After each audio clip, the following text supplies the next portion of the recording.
প্রিয় শিক্ষার্থী বন্ধুগণ, আসসালামু আলাইকুম। আশা রাখছি সবাই অনেক ভালো আছো। আচ্ছা, সবাইকে আমাকে ঠিক মতো দেখতে পাচ্ছ কিনা একটু দ্রুত কমেন্টস করো তো। আজকে সেটআপটা কেমন যেন উলট পালট মনে হচ্ছে আমার কাছে। একটু দ্রুত কমেন্টস করো। আজকে সেটআপটা খুব উলট পালট মনে হচ্ছে আজকে আমার কাছে। লাইটিং সবকিছু ঠিক আছে কিনা একটু কমেন্টস করো তো, জানাও।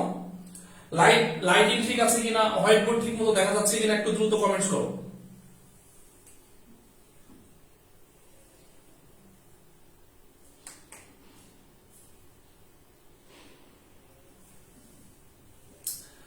ওকে, থ্যাংক ইউ সবাইকে, অনেক ধন্যবাদ। আচ্ছা, আজকে অত্যধিক গুরুত্বপূর্ণ একটা ক্লাসে আমরা হাজির হয়েছি। অত্যধিক গুরুত্বপূর্ণ, ঠিক আছে, আমি বলবো অত্যধিক গুরুত্বপূর্ণ একটা ক্লাস। আমি দেখো, আমি যে তোমাদের অর্গানিক কেমিস্ট্রি আজকে যে আমাদের পঞ্চম ক্লাস, আমি তোমাদেরকে বলেছিলাম যে আমি তোমাদের লাইভ ক্লাস হচ্ছে 10টা। এই 10টা লাইভ ক্লাসে হয়তোবা আমাদের এই কোর্সটা শেষ হবে না, ঠিক আছে। তো এইটা আরো বেশ কিছু লেকচার লেগে যেতে পারে। তো এই ক্ষেত্রে কি কারো কোনো প্রবলেম আছে কিনা? আমি আজকে যে পঞ্চম ক্লাসে চলে এসেছি এবং আর মাত্র আজকে ক্লাসের পর মাত্র আর 5টা ক্লাস আমি পাবো। এই 5টা ক্লাসে হয়তো আমাদের এই কোর্সটা শেষ হবে না, ঠিক আছে। তো আমরা সেজন্য এটা আরো 2-3টা ক্লাস যদি আমাদের এক্সট্রা লাগে তাহলে আমি তোমাদেরকে নিয়ে দেবো ইনশাআল্লাহ। ওকে, যদি তোমরা আমার সাথে থাকো, আর যদি না থাকো তাহলে তো আমিও নেই। ওকে, যাই হোক। তো এখন বিষয় হচ্ছে যে আমি গতদিন তোমাদেরকে সমাণু পড়িয়েছিলাম, ঠিক আছে। তো দেখো, এই সমাণু পড়াইতে গিয়ে আমি একটা জায়গা আমার বাকি থেকে গিয়েছিল এবং ওই জায়গাটা আমি একটু আজকে আলোচনা করব। আমি তোমাদেরকে বলেছিলাম যে সমাণু হচ্ছে দুই ধরনের, গতদিন এটা আলোচনা করা হয়েছিল যে সমাণু হচ্ছে দুই ধরনের। একটা হচ্ছে গাঠনিক সমাণু, তাই না, গাঠনিক সমাণু, আর আরেকটা হচ্ছে স্টেরিও সমাণু। এই জিনিসগুলো আমি গতদিন তোমাদেরকে দেখিয়েছিলাম। একটা হচ্ছে গাঠনিক সমাণু আর একটা হচ্ছে স্টেরিও সমাণু। দেখো, এই গাঠনিক সমাণুর আমরা 5টা ভাগ দেখিয়েছি। এই 5টা ভাগ নিয়ে আমাদের কারো কোনো ঝামেলা নেই। স্টেরিও সমাণুর যে 2টা ভাগ ছিল, এই 2টা ভাগের মধ্যে আমরা একটা ভাগ নিয়ে কথা বলেছিলাম গতদিন। একটা ভাগ নিয়ে কথা বলেছিলাম, সেটা কি ছিল? সেটা 1 নাম্বারটা ছিল জিওমেট্রিক্যাল আইসোমারিজম, ঠিক আছে। জিওমেট্রিক্যাল আইসোমারিজম, এইটা নিয়ে আমরা কথা বলেছিলাম গতদিন, তাই কি না? জিওমেট্রিক্যাল আইসোমারিজম, যেটাকে আমরা বলছিল সিস ট্রান্স আইসোমারিজম, তাই না, বা সিস ট্রান্স সমাণু। এবং তোমাদেরকে বলেছিলাম যে এখানে অত্যধিক গুরুত্বপূর্ণ একটা আর একটা ভাগ এখানে রয়েছে, সেটা হচ্ছে আমাদের আলোক সক্রিয় সমানুতা, ঠিক আছে। এটার নাম কি ছিল? সেটা হচ্ছে আলোক সক্রিয় সমানুতা। আলোক সক্রিয় সমানুতা, আচ্ছা। এবং এইটাকে আমরা ইংরেজিতে বলেছিলাম অপটিক্যাল আইসোমারিজম। অপটিক্যাল আইসোমারিজম, আচ্ছা। একটু দেখো, এই জায়গা থেকে তোমরা হয়তো বিগত বছরের প্রশ্ন দেখেছো যে কত বেশি প্রশ্ন এই জায়গা থেকে আমাদের হয়। সুতরাং এই জায়গাটা অত্যধিক গুরুত্বপূর্ণ একটা জায়গা। আমরা সবাই এই জায়গাটা ভালোভাবে ক্লিয়ার করে নিব। আর আমি গতদিন যেহেতু জিওমেট্রিক্যাল আইসোমারিজম আলোচনা করেছিলাম, আজকে আমাদের আলোচনা শুরু হবে হচ্ছে আলোক সক্রিয় সমানুতা থেকে। এই জায়গা থেকে আমাদের আলোচনা শুরু হবে। দেখো, এই আলোক সক্রিয় সমানুতা, এই টার্মটা নিয়ে কথা বলতে গেলে অনেক সময় লাগবে। তবে এখানে আমি যতটুকু তোমাদের মানে লাগবে ঠিক ততটুকু বিষয় নিয়ে কথা বলবো। এক্সট্রা কথা বলার সময় আসলে আমি পাবো না, কারণ এক্সট্রা কথা বলতে গেলে এই অর্গানিক কেমিস্ট্রির উপরে আমাদের প্রায় 30টা ক্লাস নিতে হবে। তাহলে কিন্তু আমি প্রত্যেকটা টপিক নিয়ে আরো বেশি ডিটেইলস কথা বলতে পারবো। তো যাই হোক, যতটুকু আমাদের দরকার ঠিক ততটুকু বিষয় নিয়ে আমি কথা বলছি। দেখো, এই আলোক সক্রিয় সমানুতা, এইটা হওয়ার জন্য শর্ত কি? কোন ধরনের যৌগগুলো আলোক সক্রিয় সমানুতা প্রদর্শন করে? দেখো, এমন যৌগ যে সকল যৌগের মধ্যে কাইরাল সেন্টার থাকে, ঠিক আছে। এইটাই যে প্রধান শর্ত তা নয়, আরো বেশ কিছু শর্ত রয়েছে। এখানে আমি একটা তথ্য দিলাম, সেটা হচ্ছে কাইরাল সেন্টার থাকে, ঠিক আছে। কাইরাল সেন্টার বিশিষ্ট যৌগ এবং যেগুলো দর্পণ প্রতিবিম্ব হয়, ঠিক আছে। একটা আরেকটা দর্পণ প্রতিবিম্ব, আমি এই কথাগুলো নিয়ে প্রত্যেকটা কথাগুলো নিয়ে আগে আস্তে আস্তে কথা বলবো। দেখো, দর্পণ প্রতিবিম্ব, প্রতিবিম্ব হবে, ঠিক আছে। দর্পণ প্রতিবিম্ব হবে এবং এই দর্পণ প্রতিবিম্বের একটা অপরটা আরেকটার উপর উপরিপাতিত হবে না। একটা আরেকটার উপর উপরিপাতিত হবে না। এই কথাগুলো আমি সবগুলোরই ব্যাখ্যা দিব, ঠিক আছে। উপরিপাতিত নয়, উপরিপাতিত নয়, ঠিক আছে। এছাড়াও আরো কিছু বৈশিষ্ট্য থাকতে হবে। এবং আরো কিছু বৈশিষ্ট্যটা কি? যে দর্পণ প্রতিবিম্ব যে দুইটা যৌগ, একটা আরেকটা যে দর্পণ প্রতিবিম্ব, একটা আলোর তলকে যেদিকে ঘুরাবে আরেকটা তার বিপরীত দিকে ঘুরাবে। অর্থাৎ একটা যদি আলোর তলকে ডান দিকে ঘুরায়, ঘড়ি কাঁটার দিকে ঘোরায় আর একটা হচ্ছে বিপরীত দিকে ঘোরাবে, এমন বৈশিষ্ট্য বিশিষ্ট যৌগগুলো সাধারণত আলোক সত্ত্ব সমতা প্রদর্শন করে থাকে। এখন আমি আসি যে এগুলো আসলে কি কাইরাল সেন্টার। এই কাইরাল সেন্টার নিয়ে আমি প্রথমে কথা বলবো। এই কাইরাল সেন্টার জিনিসটা কি দেখো, কাইরাল সেন্টার অর্থাৎ কোন কার্বন, জৈব যৌগের কোন কার্বনের যে চারটা হাত হয়, এই চারটা মূলক যদি ভিন্ন ভিন্ন মূলক যুক্ত থাকে তাহলে ওই কার্বনটাকে আমরা বলবো কাইরাল কার্বন, এবং এরকম যৌগটাকে আমরা বলবো কাইরাল যৌগ। যেমন উদাহরণ দেখো, আমি উদাহরণ দিই, উদাহরণগুলো থেকে বুঝতে পারবা। যেমন এইখানে একটা উদাহরণ আমি দিচ্ছি, এইখানে আমার একটা থাকলো কার্বক্সিলিক গ্রুপ, ঠিক আছে। এরপরে দেখো এই জায়গাতে আমি দিলাম হচ্ছে মিথাইল গ্রুপ, এরপর ধরো এই জায়গাতে আমি দিলাম OH গ্রুপ, এই জায়গাতে দিলাম হচ্ছে হাইড্রোজেন। তাহলে দেখো তো এইখানে যে কার্বনটা আমি দিয়েছি, এই কার্বনটার যে চারটা হাত বা চারটা মূলক, এই চারটা মূলক নিশ্চয়ই ভিন্ন ভিন্ন, অর্থাৎ চারটা প্রতিস্থাপিত মূলকগুলো ভিন্ন ভিন্ন। কি কি? একটা হচ্ছে আমাদের OH গ্রুপ, তাই কিনা, একটা হচ্ছে হাইড্রোজেন, একটা হচ্ছে মিথাইল, আর আরেকটা হচ্ছে কার্বক্সিলিক গ্রুপ। তাহলে লক্ষ্য করে দেখো, এই যে এরকম কার্বন বিশিষ্ট যৌগগুলোকে সাধারণত আমরা কাইরাল কার্বন বিশিষ্ট যৌগ বলে থাকি, অর্থাৎ কাইরাল যৌগ বলি, এবং এই কার্বনটাকে আমরা সাধারণত কাইরাল কার্বন বলে থাকি, ঠিক আছে। কাইরাল কার্বন বা এইটাকে আরেকটা নামে আমরা ডাকি, সেটা হচ্ছে অ্যাসিমেট্রিক কার্বন, ঠিক আছে। অ্যাসিমেট্রিক কার্বন বা অ্যাসিমেট্রিক কার্বন অথবা কাইরাল কার্বন বলা হয়। এটাকে আরেকটা নামে ডাকা হয় কি? Asymmetric carbon. এই কথাগুলো একটু মাথায় রেখো, অ্যাসিমেট্রি, ঠিক আছে। অ্যাসিমেট্রিক কার্বন বা কাইরাল কার্বন। আচ্ছা, এখন আসি এই কাইরাল কার্বন বিশিষ্ট যৌগ তাহলে কোনগুলো? যদি কোনো একটা কার্বনের চারিদিকে যে মূলকগুলো থাকে সেই মূলক যদি ভিন্ন হয় তাহলে এই যৌগগুলোকে আমরা কাইরাল যৌগ বলে থাকি, এবং এই কার্বনটাকে আমরা কাইরাল কার্বন বিশিষ্ট যৌগ বলে থাকি। আমি এরকম উদাহরণ দিই, দেখো উদাহরণ কি? যেমন ধরো যে তোমাকে এরকম একটা উদাহরণ দেওয়া হলো CH3 CH, এখানে দেওয়া হলো OH, এরপরে আমি ধরো যে এই জায়গাতে আমি দিলাম হচ্ছে ধরো যে ক্লোরো গ্রুপ দিলাম। এখন তাকায় দেখো এই যৌগটার মধ্যে কোন কার্বনটা কাইরাল কার্বন, এগুলো আমাদেরকে খুঁজে খুঁজে বের করতে হবে। কারণ আমরা যদি বিগত বছরের প্রশ্ন দেখি তাহলে দেখবো এখান থেকে কিন্তু পরীক্ষার প্রশ্ন খুব বেশি আসে। কেমন প্রশ্ন আসে? এরকম চারটা যৌগ তুলে দেয়, দিয়ে তোমাদেরকে বলে কোন যৌগটি কাইরাল যৌগ, অর্থাৎ কোন যৌগটির মধ্যে কাইরাল কার্বন রয়েছে এমন কার্বন খুঁজে বের করে ফেলতে হবে। তাহলে আমরা কিভাবে বের করবো? আমাদের কাজ হবে কি, এই একটা একটা করে কার্বনকে খোঁজা। যেমন লক্ষ্য করে দেখো এই কার্বনটার দিকে যদি আমি তাকাই দেখি তাহলে দেখবো এই কার্বনের যে চারটা হাত, এই চারটা হাত তোমাকে বুঝতে হবে, এই চারটা হাত কোথায় কোথায় কিভাবে আছে সেই বিষয়গুলো আমরা একটু বোঝার ট্রাই করে একটু তাকাও। লক্ষ্য করে দেখো এই কার্বনের কিন্তু তিনটা হাত হচ্ছে হাইড্রোজেন আর একটা হাত হচ্ছে কার্বনের সাথে। তাহলে বুঝতে পারছো যে এই কার্বনটার তিনটা হাত একই রকম হয়ে গেছে, সুতরাং এটাকে আমরা কাইরাল কার্বন বলতে পারবো না। এরপরে পরের যে কার্বনটা রয়েছে এই কার্বনটার দিকে আমরা একটু তাকাই দেখি। এই কার্বনটার ক্ষেত্রে এরও চারটা হাত থাকবে, তাই না? তার মধ্যে একটা হাত হচ্ছে দেখো হাইড্রোজেন, একটা হাত হচ্ছে এই যে এই পার্টটা হচ্ছে একটা হাত, একটা হচ্ছে হাইড্রোজেন, একটা হচ্ছে OH, আর আরেকটা হচ্ছে ক্লোরো। সুতরাং বুঝতে পারছো এখানে যে কার্বনটা দেওয়া হয়েছে এই কার্বনটা হচ্ছে কাইরাল কার্বন, তাই না? অর্থাৎ এই যৌগটা হচ্ছে কাইরাল যৌগ। তাহলে কি আমরা সবাই কাইরাল যৌগকে আইডেন্টিফিকেশন করতে পারবো কিনা একটু কমেন্টস করো। সবাই একটু আমাকে কমেন্টস এর মাধ্যমে জানাও যে সবাইকে আসলে কাইরাল যৌগ চিনতে পারবা কিনা, ঠিক আছে। কাইরাল যৌগ কোনগুলো? যদি কোনো যৌগে কার্বনে চারটা ভিন্ন মূলক যুক্ত থাকে তাহলে এই যৌগগুলোকে কাইরাল যৌগ বলা হয়, এবং এরকম কার্বনগুলোকে আমরা কাইরাল কার্বন বলি বা অ্যাসিমেট্রিক কার্বন বলি। সবাই একটু আমাকে কমেন্টস এর মাধ্যমে জানাও যে সবাই কি আসলে এই কাইরাল কার্বন বিশিষ্ট যৌগগুলোকে চিনতে পারবা কিনা। আচ্ছা, ওকে, থ্যাংক ইউ সবাইকে। সবাইকে অনেক আস্তে কথা বলে, আমি আস্তেই কথা বলছি ভাইয়া, খুব দ্রুত কথা বলছি না, খুব স্লো যাচ্ছি, ঠিক আছে। খুব বেশি দ্রুত কথা বলতে পারছি না। যেমন ধরো আমি যদি তোমাদেরকে এমন একটা যৌগ দিই, এই যৌগগুলো একটু মনোযোগ দিয়ে দেখো। আমি ধরো যে এমন একটা যৌগ দিলাম, সেটা হচ্ছে CH3 CH2, এরপরে দেওয়া হলো CH OH, এরপরে দেওয়া হলো CH3। এখন যদি আমি তোমাদেরকে জিজ্ঞাসা করি এই যৌগটা কি কাইরাল যৌগ কিনা, ঠিক আছে, এই যৌগটা কি কাইরাল যৌগ কিনা এবং কাইরাল কার্বন কোথায় আছে তুমি খুঁজে বের করো, তাহলে তুমি কি করবা?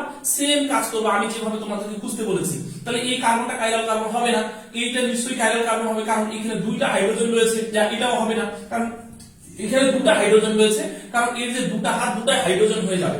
আবার তাকায় দেখো এই কার্বনটার দিকে যদি আমি একটু দেখি তাহলে এই কার্বনটা হচ্ছে আমাদের কাইরাল কার্বন। কিভাবে দেখো? লক্ষ্য করে দেখো এই কার্বনের একটা হাত হচ্ছে এই পুরো অংশটা, এই পুরো অংশটা হচ্ছে তার একটা হাত, তাই না? আবার দেখো এই কার্বনের হাইড্রোজেন হচ্ছে একটা হাত, এই কার্বনের OH গ্রুপ হচ্ছে একটা হাত, এই কার্বনের মিথাইল গ্রুপ হচ্ছে একটা হাত। তাহলে তুমি দেখো তো এখানে যে চারটা হাত রয়েছে এই কার্বনের চারটা হাত কি একই নাকি না ভিন্ন? নিশ্চয়ই ভিন্ন ভিন্ন। যেহেতু এই কার্বনের চারটা হাত ভিন্ন ভিন্ন, সুতরাং আমরা এই যৌগটাকে আমরা বলবো কাইরাল যৌগ এবং এই কার্বনটাকে আমরা বলবো কাইরাল কার্বন। সবাই কি কাইরাল কার্বন চিনতে পারবা কিনা একটু দ্রুত কমেন্ট করো। আমার মনে হয় যে কারো কোনো প্রবলেম হওয়ার কথা নয়। যদি প্রবলেম হয় বলো, আমি আরো একবার বলতে পারি। যদি কারো সমস্যা হয় তাহলে আমি এই কথাটা আবার বলবো। আর ক্লাস রেকর্ড থাকবে না, একদম সহজ হিসাব, ঠিক আছে? তোমরা আমাকে ভালো বলো আর খারাপ বলো। আজকে দেখো ক্লাস আমি তোমাদের এর আগে যেহেতু ডিলিট করে দিয়েছি, দেখো আজকে কত স্টুডেন্ট ক্লাস করছো। আর গতদিন কই ছিলা তোমরা? তোমরা যদি এইভাবে আমার ক্লাসে উপস্থিত থাকতা তাহলে তো নিশ্চয়ই আমি ক্লাসগুলো রেকর্ড রেখে দিতাম। কিন্তু তোমরা তো ক্লাসগুলো, আমার কথা আমার শর্তটাই ছিল যে লাইভ ক্লাস করবা কিনা, এরকম একটা শর্ত ছিল। এই শর্তটাই তোমরা মানো না, ঠিক আছে? এবং ফ্রেন্ডদেরকে 3 জন ফ্রেন্ডকে ইনভাইট করবা কিনা, আর একটা শর্ত কি দিয়েছিলাম, আর একটা শর্ত দিয়েছিলাম নোট শেয়ার করবা কিনা। তোমরা তো একটা শর্ত আমার মানো নাই, তাহলে তোমরা আমাকে দোষ দিতে পারবে না। কারণ তোমরা যে শর্ত নিয়ে এই গ্রুপে জয়েন হয়েছো সেই শর্ত কিন্তু তোমরা মানো নাই, কিন্তু আমি আমার কমিটমেন্ট রেখেছি। কারণ আমি তোমাদের এই ক্লাসগুলো অনেক গোছাই নিচ্ছি, অনেক সুন্দরভাবে আমি ক্লাসগুলো নিচ্ছি। কারণ তোমরা লাইভ ক্লাসে থাকো না, তোমরা হচ্ছে নোট শেয়ার দাও না, তোমরা ফ্রেন্ডদেরকে ইনভাইট করো না, তাহলে তোমরা তোমাদের কোনো কমিটমেন্টই রাখছো না, ঠিক আছে? ওকে, যাই হোক,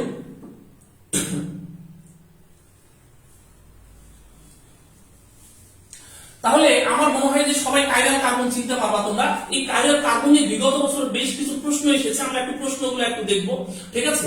এরকম কিছু প্রশ্ন দেখবো। যেমন প্রথম প্রশ্নটা একটু সবাই তাকায় দেখো, যে অপটিক্যাল আইসোমার দেখায়। তাহলে অপটিক্যাল আইসোমার দেখানোর জন্য শর্তটা কি? ওই যৌগের মধ্যে কাইরাল সেন্টার থাকতে হবে বা কাইরাল কার্বন থাকতে হবে। তাহলে তুমি একটু খুঁজে দেখো তো এই যৌগগুলোর মধ্যে কোথায় কাইরাল সেন্টার আছে। কাইরাল সেন্টার একটু খুঁজে বের করো, ঠিক আছে?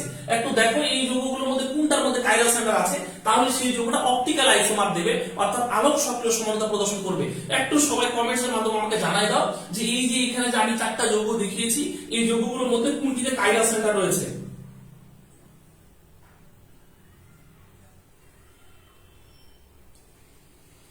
যাক, মাশাআল্লাহ, সবাই পারছো। এখানে যতজন স্টুডেন্ট আছে প্রত্যেক জনাই সঠিক উত্তর দিতে পারছো তোমরা, খুবই ভালো যে তোমাদের এইটা ভুল হচ্ছে না, যে সবাই সঠিক উত্তর দিতে পারছে যে কাইরাল সেন্টার হচ্ছে আমাদের বি নাম্বারটা হবে। ওকে, বি নাম্বারটা হবে। কারো বুঝতে কি প্রবলেম আছে যে বি নাম্বারটা কাইরাল সেন্টার কেন হচ্ছে? আমার মনে হয় না যে কারো কোনো প্রবলেম আছে, সবাই মনে হয় ক্লিয়ার হয়েছে। কারণ এখানে বলা হচ্ছে CH3 CH, তাই না? এখানে কিন্তু একটা হাত NH2 রয়েছে, তাই না? এর একটা হাত হচ্ছে NH2, আর এর পাশে কি রয়েছে? পাশে রয়েছে কার্বক্সিলিক গ্রুপ। তাহলে বুঝতে পারছো যে আমাদের এইখানে যে কার্বনটা রয়েছে, এই কার্বনটা হচ্ছে আমাদের কাইরাল কার্বন। এইখানকার যে কার্বনটা, এই কার্বনটাই হচ্ছে আমাদের কাইরাল কার্বন। কেমন করে? কারণ এই কার্বনের একটা হাত হচ্ছে হাইড্রোজেন, এই কার্বনের একটা হাত হচ্ছে মিথাইল, এই কার্বনের একটা হাত হচ্ছে অ্যামিন, এই কার্বনের একটা হাত হচ্ছে কার্বক্সিলিক গ্রুপ। সুতরাং বুঝতে পারছো এই কার্বনটাই হচ্ছে আমাদের কাইরাল কার্বন, অর্থাৎ এই যৌগটাই অপটিক্যাল আইসোমার দেবে, এই যৌগটাই অপটিক্যাল আইসোমার দেবে। আমি আরেকটু দুই একটা প্রশ্ন একটু তোমাদেরকে দেখাই। যেমন এই প্রশ্নটার দিকে সবাই একটু তাকায় দেখো, বলা হচ্ছে নিচের কোনটিতে কাইরাল কেন্দ্র আছে? একটু সবাই খুঁজে বের করে দেখো দেখি এটা সঠিক উত্তর কি হবে। এখানে বলা হচ্ছে কোন যৌগে কাইরাল কেন্দ্র আছে, তুমি একটু খুঁজে বের করো। A number option, B number option, C number option, D number option, এই যে 4টা অপশন দেওয়া হয়েছে, এই 4টা অপশনের ভিতরে এমন কোন যৌগ কি এখানে আছে যে যেটার মধ্যে কাইরাল সেন্টার আছে? একটু কমেন্টস করো।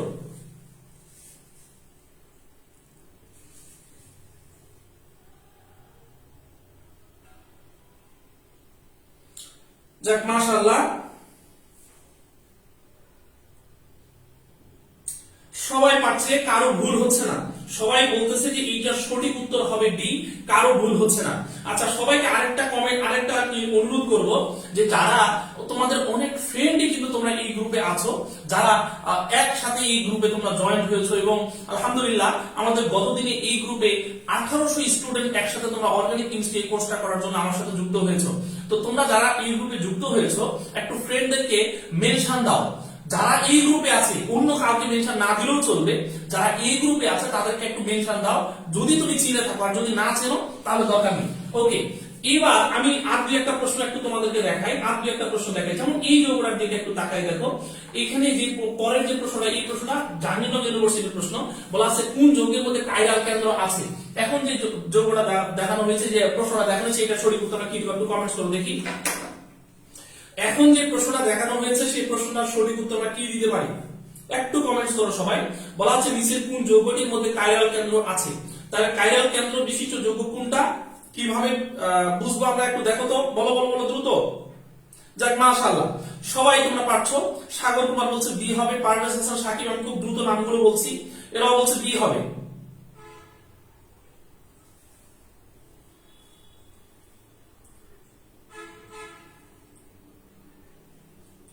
আচ্ছা ওকে, এরপরে সে খাদিজাতুল কোবরা বলছো দিয়ে হবে। আচ্ছা আমি এতগুলো নাম হয়তো বা বলতে পারবো না, তারপরে যে তোমরা ক্লাসগুলো করছো বা ক্লাস করছো এটা সবচেয়ে বড় বিষয়। আচ্ছা আরেকটা অনেকেই প্রশ্নগুলো তোমরা করে থাকো আমাকে যে ভাইয়া আমি তো এইচএসসি 22 ব্যাচের, আমি তো এইচএসসি 23 ব্যাচের, আমি তো এইচএসসি 20 ব্যাচের, ভাইয়া আমি তো ফার্স্ট টাইমার, আমি তো সেকেন্ড টাইমার, আমি তো বুয়েট পরীক্ষা দিব, আমি তো মেডিকেল পরীক্ষা দিব, আমি তো ঢাকা ইউনিভার্সিটি পরীক্ষা দিব, ভাইয়া আপনার এই ক্লাসগুলো কি আমার জন্য ইফেক্টিভ হবে? এই কথাগুলো অনেকেই বলে থাকে। আমি এই কোর্সটা বা তোমাদের যে ফ্রি কোর্স এটা অর্গানিক কেমিস্ট্রি মাইক্রো কোর্স, এই কোর্সটা আমি এমন ভাবে পড়াচ্ছি সে এইচএসসি যেই ব্যাচেরই হোক, সে বুয়েটে পরীক্ষা দিলেও আমার এই কোর্স থেকে লাভবান হবে, সে যদি মেডিকেল পরীক্ষা দেয় তাও আমার এই কোর্স থেকে লাভবান হবে, সে যদি ঢাকা ইউনিভার্সিটি পরীক্ষা দেয় তাও আমার এই কোর্স থেকে লাভবান হবে। অর্থাৎ যারা কেমিস্ট্রি পরীক্ষা দিবে, যেখানেই পরীক্ষা দেবে, এইচএসসি ফার্স্ট ইয়ার বলো সেকেন্ড ইয়ার বলো, যে কোনো ইয়ারের স্টুডেন্ট সে যদি কেমিস্ট্রি প্রশ্ন ফেস করে, অর্গানিক কেমিস্ট্রি প্রশ্ন যদি ফেস করে, তাহলে আমি যেভাবে ক্লাস নিচ্ছি আমার ক্লাসের কোনো বিকল্প নেই। অর্থাৎ আমার এই ক্লাসটা এ টু জেড তাকে দেখতে হবে। অত্যধিক গুরুত্বপূর্ণ এবং এত সহজ ভাবে আমার মনে হয় না যে তোমাদের অর্গানিক কেমিস্ট্রি কেউ কখনো বুঝিয়েছে, ঠিক আছে? এবং আমি এটা আরো প্রুফ করতে পারবো যখন আমি এই কোর্সটাকে শেষ করব, তখন আমি তোমাদেরকে প্রুফ করতে পারবো যে আমি যেভাবে তোমাদেরকে অর্গানিক কেমিস্ট্রি কোর্সটা শেষ করছি এইভাবে বাংলাদেশের কোনো টিচারই হয়তো বা তোমাদের করতে পারবে না। এটা আমি তোমাদেরকে প্রুফ করে দেখাবো ইনশাআল্লাহ। ওকে, যাই হোক, কারণ আমি যেহেতু দীর্ঘদিন ধরে এই সেকশনে আছি, প্রায় 14 বছর ধরে অ্যানালাইসিস করছি অ্যাডমিশন নিয়ে, ঠিক আছে, পাশাপাশি অন্যান্য বিষয় কেমিস্ট্রি নিয়ে অ্যানালাইসিস করছি। সুতরাং আমি যেভাবে দেখাবো এতটা সহজ ভাবে দেখাইতে হইলে সেই টিচারকে 14 বছর ক্লাস নিতে হবে। ওকে, যাই হোক, আমি আলোচনায় আসি। আমি কারো কোনো সমালোচনা করছি না, আমি কিভাবে ক্লাসগুলো নিব সেই কথাটা আমি তোমাদেরকে বলছি। ওকে, পরের প্রশ্ন, এখন যে প্রশ্নটা দেওয়া হয়েছে এই প্রশ্ন আমরা একটু সলভ করব, ঠিক আছে? এখন যে আচ্ছা এই প্রশ্নটা একটু সলভ করবো, আগের মতোই প্রশ্ন, একটু তাকাও। প্রশ্নটাতে বলা হয়েছে কি, নিচের কোনটিতে কাইরাল কেন্দ্র আছে? একই মতো প্রশ্ন, একটু সলভ করো, সবাই একটু সলভ করো যে নিচের কোনটিতে কাইরাল কেন্দ্র আছে।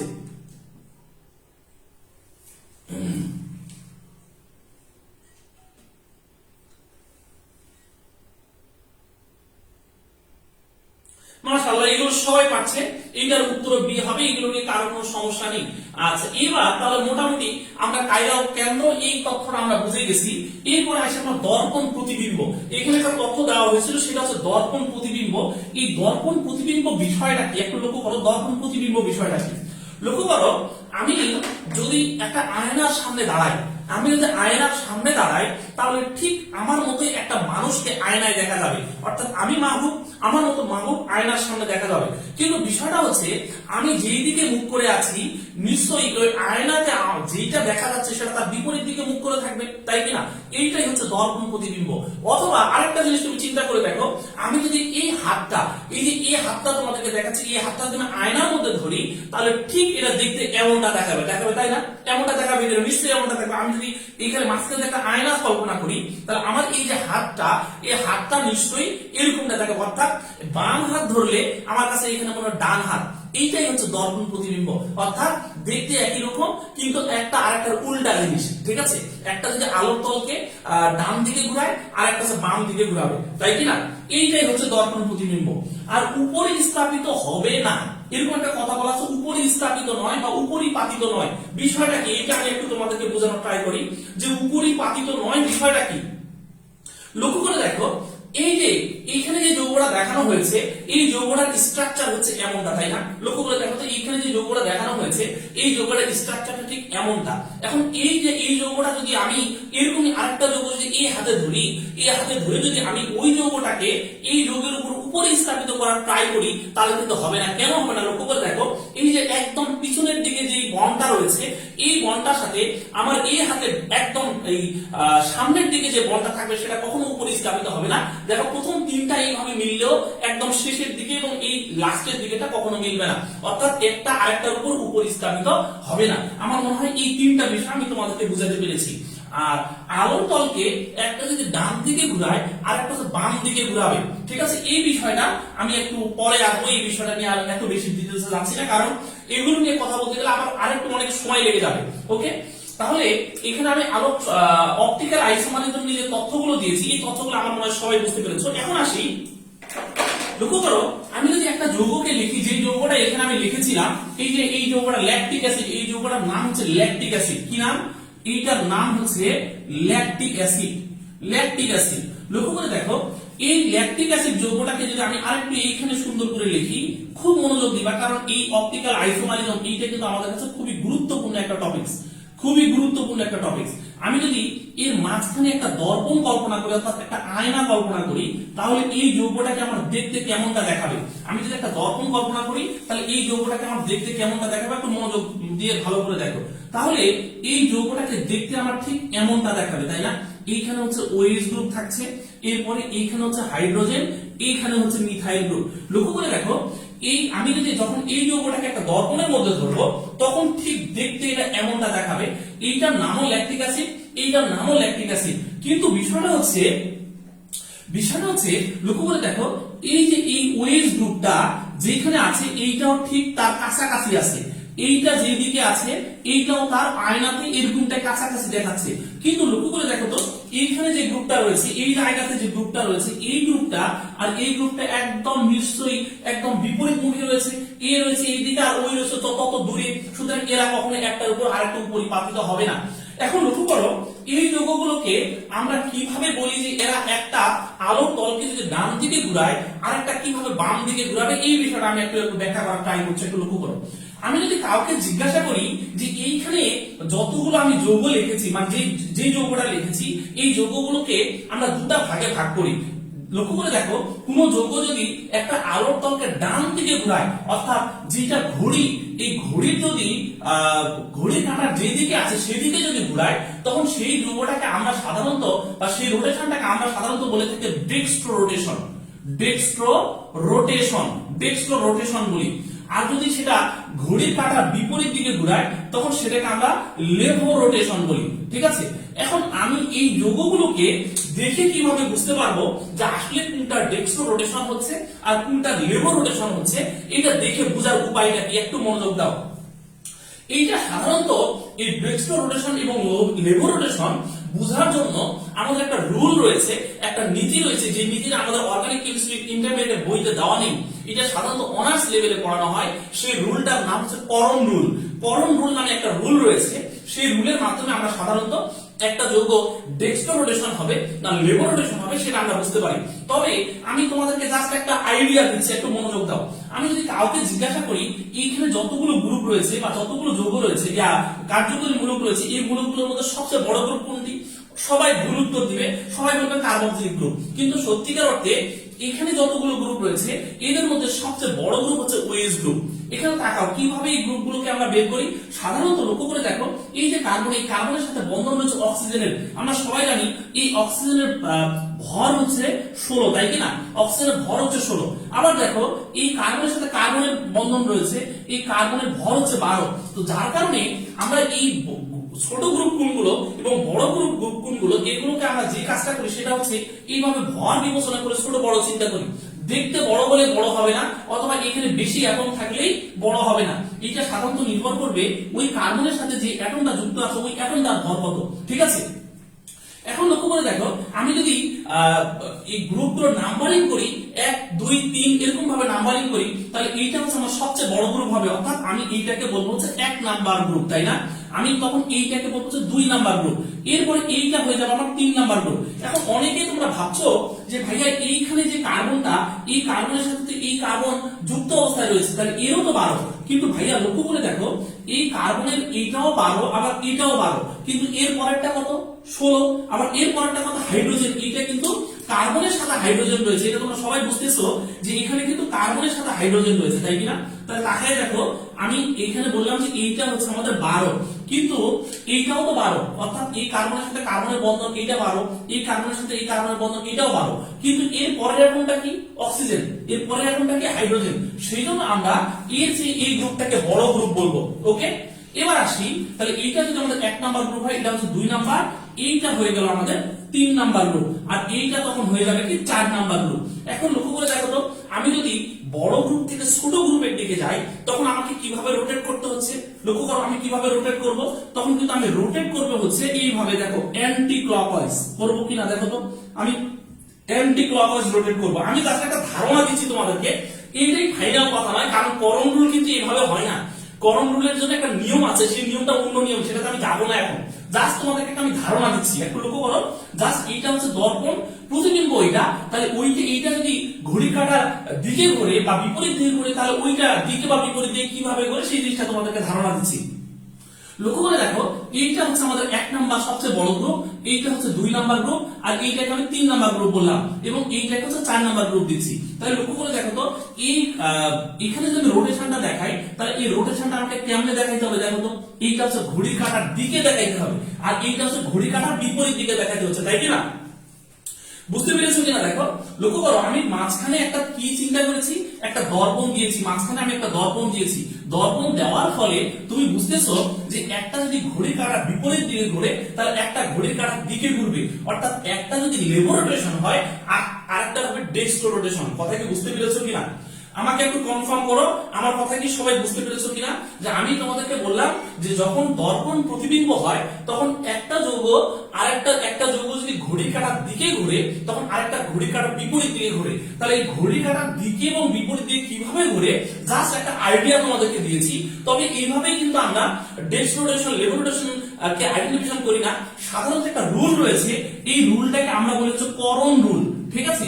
এই করণ রুলের মাধ্যমে আমরা সাধারণত ডেক্সট্রো রোটেশন এবং লেভো রোটেশন বের করতে পারি, কিন্তু এই করণ রুলে আমি যাব না, কারণ এই করণ রুল পড়াতে গেলে কিন্তু অনেক সময় লেগে যাবে। জাস্ট আমি তোমাদেরকে একটা ধারণা দেওয়ার ট্রাই করেছি যে মাঝখানে যদি আমি একটা দর্পণ দিই, তাহলে এই বাম দিকে যে যৌগটা রয়েছে এবং ডান দিকে যে যৌগটা রয়েছে, একটা যদি ঘড়ি কাঁটার দিকে ঘুরে, তার আরেকটা বিপরীত দিকে ঘুরবে। ক্লিয়ার? কি বুঝতে পেরেছো কিনা? ওকে, থ্যাংক ইউ, সবাইকে অনেক ধন্যবাদ। তাহলে তোমরা বুঝতে পেরেছো যে একটা যদি ঘড়ি কাঁটার দিকে ঘুরে, তাহলে আরেকটা বিপরীত দিকে ঘুরবে।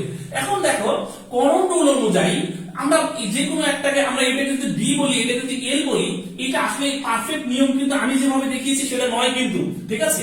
আমি জাস্ট তোমাকে একটা আইডিয়া দিয়েছি। করণ রুল অনুযায়ী যদি এই যৌগটা ডি হয়, তাহলে এটা হবে এল। কারণটা কি? এই ডেক্সট্রো রোটেশন থেকে ডি আসছে, এই যে ডি কথাটা আসছে ডেক্সট্রো রোটেশন থেকে, আর এল কথাটা আসছে লেভো রোটেশন থেকে। কথা কি বুঝতে পেরেছো? তাহলে ডেক্সট্রো রোটেশন থেকে ডি আসবে আর লেভো রোটেশন থেকে এল আসবে। এখন লক্ষ্য করে দেখো, এই যৌগগুলোর বৈশিষ্ট্যটা কি জানো? এরা ঘড়ি মানে ওই যে পোলারিমিটারে, সাধারণত পোলারিমিটারের সাহায্যে আমরা আপেক্ষিক আবর্তন কোণ নির্ণয় করে থাকি। এই পোলারিমিটারে যেই যৌগটা ডি, সেটা যতটুকু ডিগ্রি ঘুরবে, আর যেই যৌগটা এল, সেটাও তার বিপরীত দিকে ঠিক ততই ঘুরবে।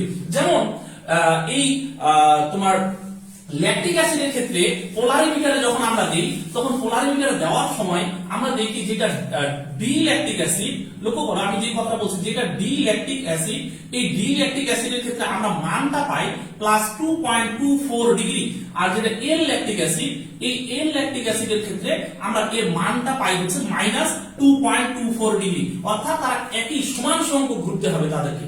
তখন আমরা একটা যৌগ আরেকটা যৌগকে আবার বলে থাকি এনানসিওমার।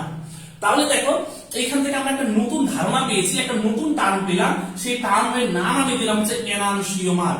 এনানসিওমার। তাহলে এনানসিওমার কি জিনিস? এনানসিওমার কি জিনিস? এনানসিওমার হচ্ছে যদি কাইরাল কার্বন বিশিষ্ট একটা যৌগ যদি আরেকটা যৌগের দর্পণ প্রতিবিম্ব হয়, এবং একটা আলোর তলকে যতটুকু ঘুরাবে, আরেকটা আলোর তলকে ততটুকুই ঘুরাবে, কিন্তু বিপরীত দিকে হবে। অর্থাৎ একটা যদি ক্লকওয়াইজ হয়, আরেকটা যদি অ্যান্টি ক্লকওয়াইজ হবে। তাহলে লক্ষ্য করে দেখো, এই ল্যাকটিক অ্যাসিড গুলো একটা যদি ডি হয়, একটা হবে এল হবে, এবং দুইটা সম পরিমাণে ঘুরাবে। একটা যদি ঘড়ির কাঁটার দিকে যতটুকু ঘুরাবে, আর একটা ঘড়ির কাঁটার বিপরীত দিকে ঘুরাবে, তখন এই দুইটা যৌগকে পরস্পরের বলা হবে এনানসিওমার। তাহলে আমাকে একটু সবাই কনফার্ম করো যে এনানসিওমার কথাটা কি বুঝতে পেরেছো কিনা? এখন যদি এমন হতো যে একটা যৌগ আরেকটা যৌগের দর্পণ প্রতিবিম্বই নয়, ঠিক আছে? একটা যৌগ আরেকটা যৌগের দর্পণ প্রতিবিম্বই নয়, ঠিক আছে? আবার একটা ক্লকওয়াইজ ঘুরলেও আরেকটা অ্যান্টি ক্লকওয়াইজ ঘুরছে, কিন্তু এর মানগুলো ইকুয়াল হবে না, এরকম যৌগগুলোকে সাধারণত আমরা বলি ডাইস্টেরিওমার। তাহলে এনানসিওমার এবং ডাইস্টেরিওমার, এই দুইটা জিনিস সম্পর্কে আমাদের অনেকের ধারণা নেই। আজকে জাস্ট আমি একটু তোমাদেরকে ধারণা দিলাম যে এনানসিওমারের ক্ষেত্রে একটা আরেকটা দর্পণ প্রতিবিম্ব হবে, একটা ক্লকওয়াইজ ঘুরলে আরেকটা অ্যান্টি ক্লকওয়াইজ ঘুরবে, এবং তাদের মানগুলো ইকুয়াল হবে, ঠিক আছে? একটা যদি পজিটিভ হয় আরেকটা হবে নেগেটিভ, কিন্তু মানগুলো ইকুয়াল হবে। আর যেটা ডাইস্টেরিওমার, একটা আরেকটা দর্পণ প্রতিবিম্ব হবে না, ঠিক আছে? যদিও একটা ঘড়ির কাঁটার দিকে আরেকটা বিপরীত দিকেও যদি ঘুরে, তারপরও তাদের তাদের মানগুলো ইকুয়াল হবে না, এরকম যৌগগুলোকে আমরা সাধারণত বলে থাকি ডায়স্টেরিওমার। ক্লিয়ার? এবার আমি কিছু প্রশ্ন তোমাদেরকে দেখাবো। আচ্ছা, আরেকটা জিনিস একটু তোমাদেরকে বলি, যে এনানসিওমার ডায়স্টেরিওমার পড়ানোর পর আরেকটা জিনিস একটু তোমাদেরকে বলি, যখন এই ডি যৌগ এবং এল যৌগ, এই যৌগগুলো সাধারণত কিভাবে এই রোটেশন স্পেসিফিক আপেক্ষিক আবর্তন কোণ, এই যে মানগুলো, এই মানগুলো আসলে কিভাবে নির্ণয় করা হয় সেই বিষয়টা একটু তোমাদেরকে আমি একটু বলি। দেখো, এটা একটু আইডিয়া দিই, মনোযোগ দাও, একটু কথাটা খুব মনোযোগ দাও। এই বিষয়টা যে আমি একটু আসলে ডিটেইলস বলতেছি, এত বেশি ডিটেইলস বলা উচিত হচ্ছে কিনা আমি জানি না। দেখো, সাধারণত আমরা একটা পোলারিমিটারের সাহায্যে, আমি ধরলাম এইটা হচ্ছে আমাদের একটা পোলারিমিটার, কি নাম দিলাম আমি, এটা পোলারিমিটার। এই পোলারিমিটারের সাহায্যে, এটার নাম আমরা দিচ্ছি যে পোলারিমিটার। এই পোলারিমিটারের সাহায্যে আমরা সাধারণত একটা আপেক্ষিক আবর্তন কোণ নির্ণয় করে থাকি।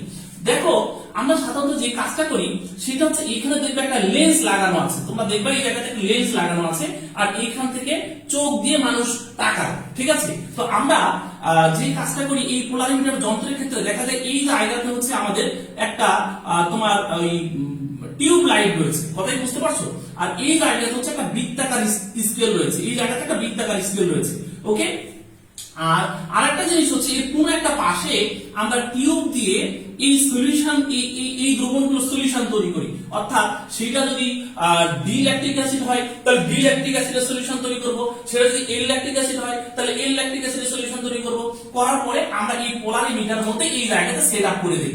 যখন সেটআপ করে দিব, দিয়ে এই লাইটটা জ্বালাই দিব। কথা কি বুঝতে পারছো? আমি জাস্ট একটু ধারণা দেওয়ার ট্রাই করছি তোমাদেরকে।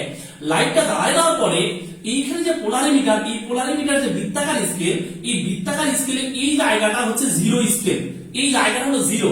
তো যখন এই দিকে ডান দিকে ঘুরবে তখন সেটাকে আমরা বলবো ডেক্সট্রো রোটেশন। অর্থাৎ এই যে কাঁটাটা, আমরা যখন এই জায়গাতে এই মানে টেস্ট টিউবের মধ্যে যখন এরকম কোন যৌগ সলিউশন দিয়ে দিব, সলিউশন দেওয়ার পরে আমরা যদি এই যন্ত্রটাকে অন করে এই জায়গাতে চোখ লাগাই দেখি, এই জায়গাতে চোখ লাগাই দেখি, তখন দেখবো এই কাঁটাটা কোন দিকে আমাদের ঘুরেছে। এই কাঁটাটা যদি ডান দিকে ঘুরে, তখন আমরা এই জিরো থেকে যদি ডান দিকে আসে, তখন আমরা বুঝবো এটা ডেক্সট্রো রোটেশন হয়েছে। এই কাঁটাটা যদি জিরো থেকে বাম দিকে আসে, তখন সেটাকে আমরা বলবো লেভো রোটেশন হয়েছে। তাহলে আমরা সাধারণত এই ডেক্সট্রো রোটেশন এবং লেভো রোটেশন এটা সাধারণত কিসের মাধ্যমে বের করবো? পোলারিমিটারের সাহায্যে বের করবো। এবার খুব মনোযোগ দিয়ে কথাগুলো একটু শোনো। ধরো এই ডি ল্যাকটিক অ্যাসিড, এইটা তুমি নিলা হচ্ছে তোমার ধরো যে 20 ml তুমি এই টিউবের মধ্যে ভরাইলা। ভরানোর পরে এই ডিটা ভরানোর পরে তুমি সেটার রোটেশনটা পেলা কতটুকু? ধরো যে +2.24 ডিগ্রি পেলা। আবার এই এলটা তুমি আবার 20 ml এই জায়গাতে নিলা, নেওয়ার পরে তুমি এটা কতটুকু মান পেলা? -2.24 ডিগ্রি পাইলা। লক্ষ্য করে দেখো, এবার আমি যদি এই 20 ml এখান থেকে, অর্থাৎ এর 20 ml ছিল, এর 20 ml আর এর 20 ml, এই 20 ml থেকে যদি আমি সম পরিমাণে কতটুকু হতে পারে? সেটা হতে পারে আমার 5 ml করে আমি নিলাম, এর 5 ml আর এর 5 ml আমি নিয়ে নিলাম। নিয়ে এবার আমি কি করেছি? এই দুইটাকে একত্রিত মিশ্রিত করে দিয়েছি। অর্থাৎ এর সলিউশন আর এর সলিউশন আমি মিক্সার করে দিলাম। মিক্সার করার পরে ওই মিক্সারটা যদি তুমি এই টিউবের মধ্যে ভরাও, মনোযোগ দিয়ে কথাগুলো একটু শোনো, ওই মিক্সারটা যদি তুমি এই টিউবের মধ্যে ভরাও, ভরানোর পরে যদি এই মেশিন দিয়ে তুমি তাকায় দেখো, চোখ দিয়ে তাকায় দেখো, তাহলে তুমি দেখবা যে এইটা ঠিক জিরো অবস্থানে থাকবে। এই কাঁটাটা ডান দিকেও যাবে না, বাম দিকেও যাবে না। এবং এরকম দ্রবণগুলোকে সাধারণত আমরা বলি রেসিমিক মিশ্রণ। ওকে, তাহলে রেসিমিক মিশ্রণ, আমি আরেকটা নতুন টার্ম এখানে তোমাদেরকে বলছি, সেটা হলো রেসিমিক মিশ্রণ। এবং এই রেসিমিক মিশ্রণ টার্মটা আমাদের কাছে ভেরি ভেরি ইম্পর্টেন্ট। তাহলে রেসিমিক মিশ্রণ এই জিনিসটা কি? সেটা হলো ডি, কোন একটা যৌগের ডি এবং এল এর সমতুল্য মিশ্রণ। সমতুল্য মিশ্রণ বলতে কি বোঝাচ্ছে? আমি যদি এইটার 5 ml নেই তাহলে এইটারও 5 ml নিব। আমি যদি এইটার 2 ml নেই তাহলে এইটারও 2 ml নিব। আমি যদি এইটার 1 ml নেই তাহলে এইটারও 1 ml নিব। অর্থাৎ সমতুল্য পরিমাণে নিব। নিয়ে যদি আমি এই পোলারিমিটার মধ্যে সেটআপ করি, তাহলে দেখব যে এক ধরনের যৌগ আছে এর মধ্যে, সলিউশনের মধ্যে একটা ডান দিকে ঘুরতে চাইবে, আরেক ধরনের যৌগ রয়েছে সেটা বাম দিকে ঘুরতে চাইবে, যার কারণে এই কাঁটাটা একদম জিরো অবস্থানে থেকে যাবে। এরকম মিশ্রণটাকে বলা হবে রেসিমিক মিশ্রণ। তাহলে রেসিমিক মিশ্রণ সবসময় 50% হবে। অর্থাৎ এটা 5 ml, এটা 5 ml। অর্থাৎ যদি এই সলিউশন এটার মধ্যে তুমি 10 ml নাও, তাহলে 10 ml এর মধ্যে তোমাকে কি করতে হবে? 5 ml নিতে হবে এটা ডি, 5 ml নিতে হবে ডি, আর 5 ml নিতে হবে হচ্ছে এল। কথা কি বুঝতে পারছো? 5 ml নিতে হবে ডি আর 5 ml নিতে হবে এল। তো এরকম সমতুল্য মিশ্রণটাকে বলা হবে রেসিমিক মিশ্রণ। আমার মনে হয় সবাই রেসিমিক মিশ্রণ বুঝতে পেরেছো, এনানসিওমার বুঝতে পেরেছো, ডায়স্টেরিওমার বুঝতে পেরেছো। এইটা দিয়ে আমি কিছু প্রশ্ন এবার তোমাদেরকে দেখাবো। এইবার কিছু প্রশ্ন আমি তোমাদেরকে দেখাচ্ছি, এই প্রশ্নটা আমাকে একটু বলবা। এই যে এখানে একটা প্রশ্ন দেওয়া হয়েছে, এই প্রশ্নটার সঠিক উত্তর কি? দেখো এই প্রশ্নটা জাহাঙ্গীরনগর ইউনিভার্সিটিতে আসছে। বলা হচ্ছে কোনটির ক্ষেত্রে তরল সমাবর্তিত আলোর প্রবর্তন কোণের মান 0। ঠিক আছে, এরকম একটা কথা বলা হয়েছে। এইটার সঠিক উত্তর আমরা কি দিব? দেখো দেখি এটা সঠিক উত্তর। ধরো যে তুমি এর আগে কোনোদিন এই প্রশ্ন ফেস করো নাই, আজকে আমি যা পড়াইলাম সেটার উপর ভিত্তি করে তুমি এই কথাটা উত্তর দিবা। এইটার সঠিক উত্তর আমরা কি দিতে পারি একটু কমেন্টস করো।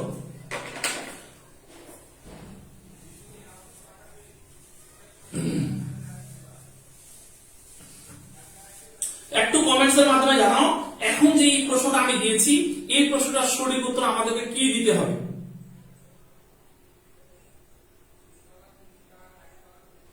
অনেকে তোমরা ডি উত্তর দিচ্ছ ভাইয়া। এই ডি নাম্বার অপশনটাতে কি বলা হয়েছে তুমি কেন বুঝতেছো না বলো? এই ডি নাম্বার অপশনটাতে বলা হয়েছে যে কোনো সংযুক্তি। তুমি কি যে কোনো সংযুক্তি দিতে পারবা? যে কোনো সংযুক্তি মানে এই এই জায়গাতে তুমি যদি 10 ml নাও তাহলে 10 ml, তাহলে কি তুমি একটা 2 ml আর আরেকটা 8 ml নিতে পারবা? তুমি পারবা? এটা এমনটা করতে পারবা? করতে পারবা না। এইটা দ্বারা বোঝাচ্ছে যে কোনো সংযুক্তি মানে এর ইকুয়াল হবে না। আর এখানে বোঝাচ্ছে হলো 50% এনানসিওমার যুগল, মানে এইটা যতটুকু ওইটা ততটুকু, 50% এনানসিওমার যুগল। অর্থাৎ একটা 50% হলে আরেকটা 50%। এটা যদি 46 হয়, 80-20 হয় অথবা 20-80 হয় তাহলে হবে না, এটা অবশ্যই 50-50 হইতে হবে। আমি তো এতটুকুই তোমাদেরকে বুঝাইলাম। অর্থাৎ এইটা যদি 5 ml হয় তাহলে এইটাও হবে 5 ml, তাহলে এইটা যদি 50% হচ্ছে তাহলে ওই মিশ্রণের এইটাও হবে 50%। সুতরাং যে কোনো মিশ্রণ কিন্তু হবে না, সেই জন্য এখানে উত্তরটা কিন্তু আমাদের বি দিতে হবে। সেই জন্য উত্তরটা কিন্তু বি দিতে হবে। এইবার কি বুঝতে পেরেছো কিনা একটু কমেন্টস করো। সবাইকে ক্লিয়ার? আমাকে একটু কমেন্টস এর মাধ্যমে জানাও সবাইকে ক্লিয়ার বুঝতে পেরেছো কিনা।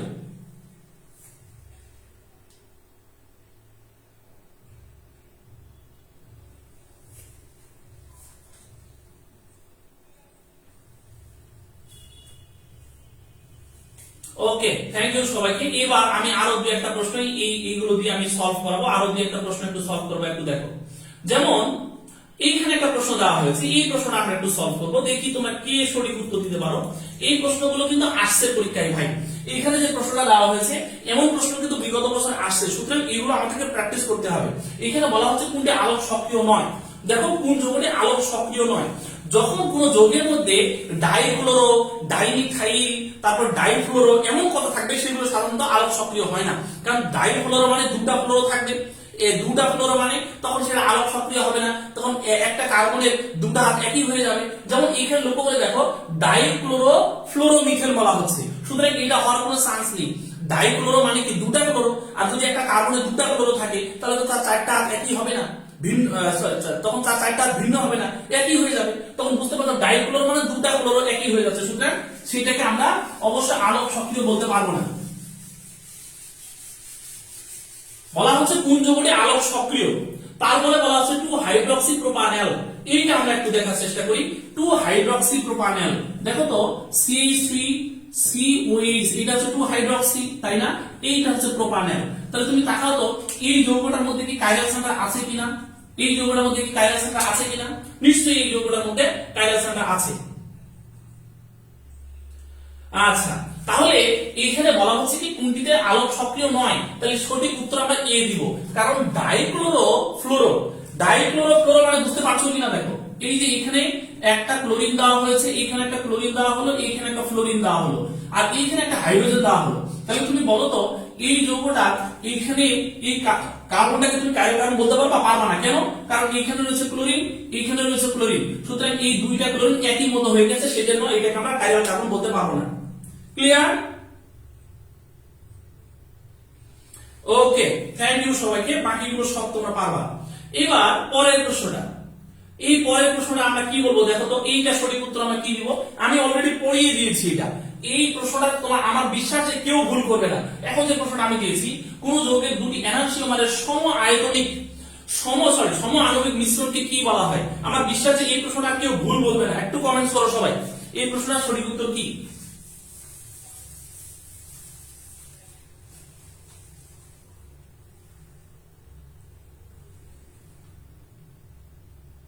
রেসিমিক মিশ্রণ, বাহ মাশাআল্লাহ, রেসিমিক মিশ্রণ সবাই পাচ্ছো, এটা হচ্ছে রেসিমিক মিশ্রণ।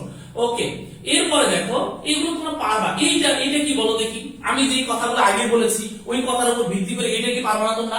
বলা আছে দুটি এল ডি ও এল সমান সম আয়তনের মিশ্রণকে কি বলা হয়? আমি তো অলরেডি বলে দিয়েছি, সম আয়তন মানে এইটা যদি 5 ml হয় ওইটা 5 ml, এটা 2 ml হলে ওটা 2 ml, অর্থাৎ 50% যদি হয় তাহলে এরকম মিশ্রণটাকে আমরা কি বলি? এনানসিওমার বলি, তারপরে হচ্ছে আইসোমারিজম বলি, পোলারাইজেশন বলি, নাকি না রেসিমিক মিশ্রণ বলি?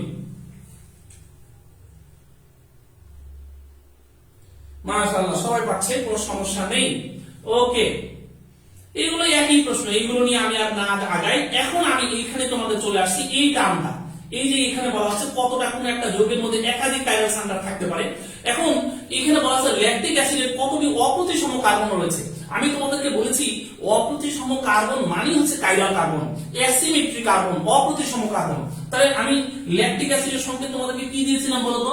এইটা হচ্ছে আমাদের ল্যাকটিক অ্যাসিড, CH3, C, এখানে হচ্ছে OH, এরপরে CH, এরপরে COOH।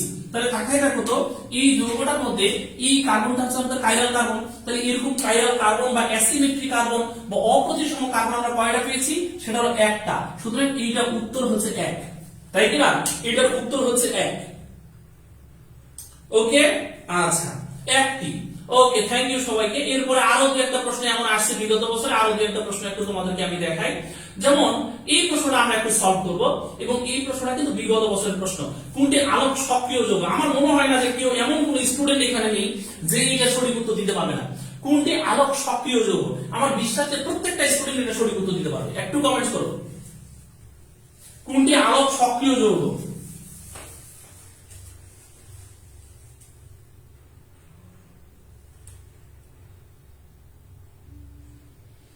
মাশাআল্লাহ, সবাই পাচ্ছে, এটা সঠিক উত্তর হলো বি।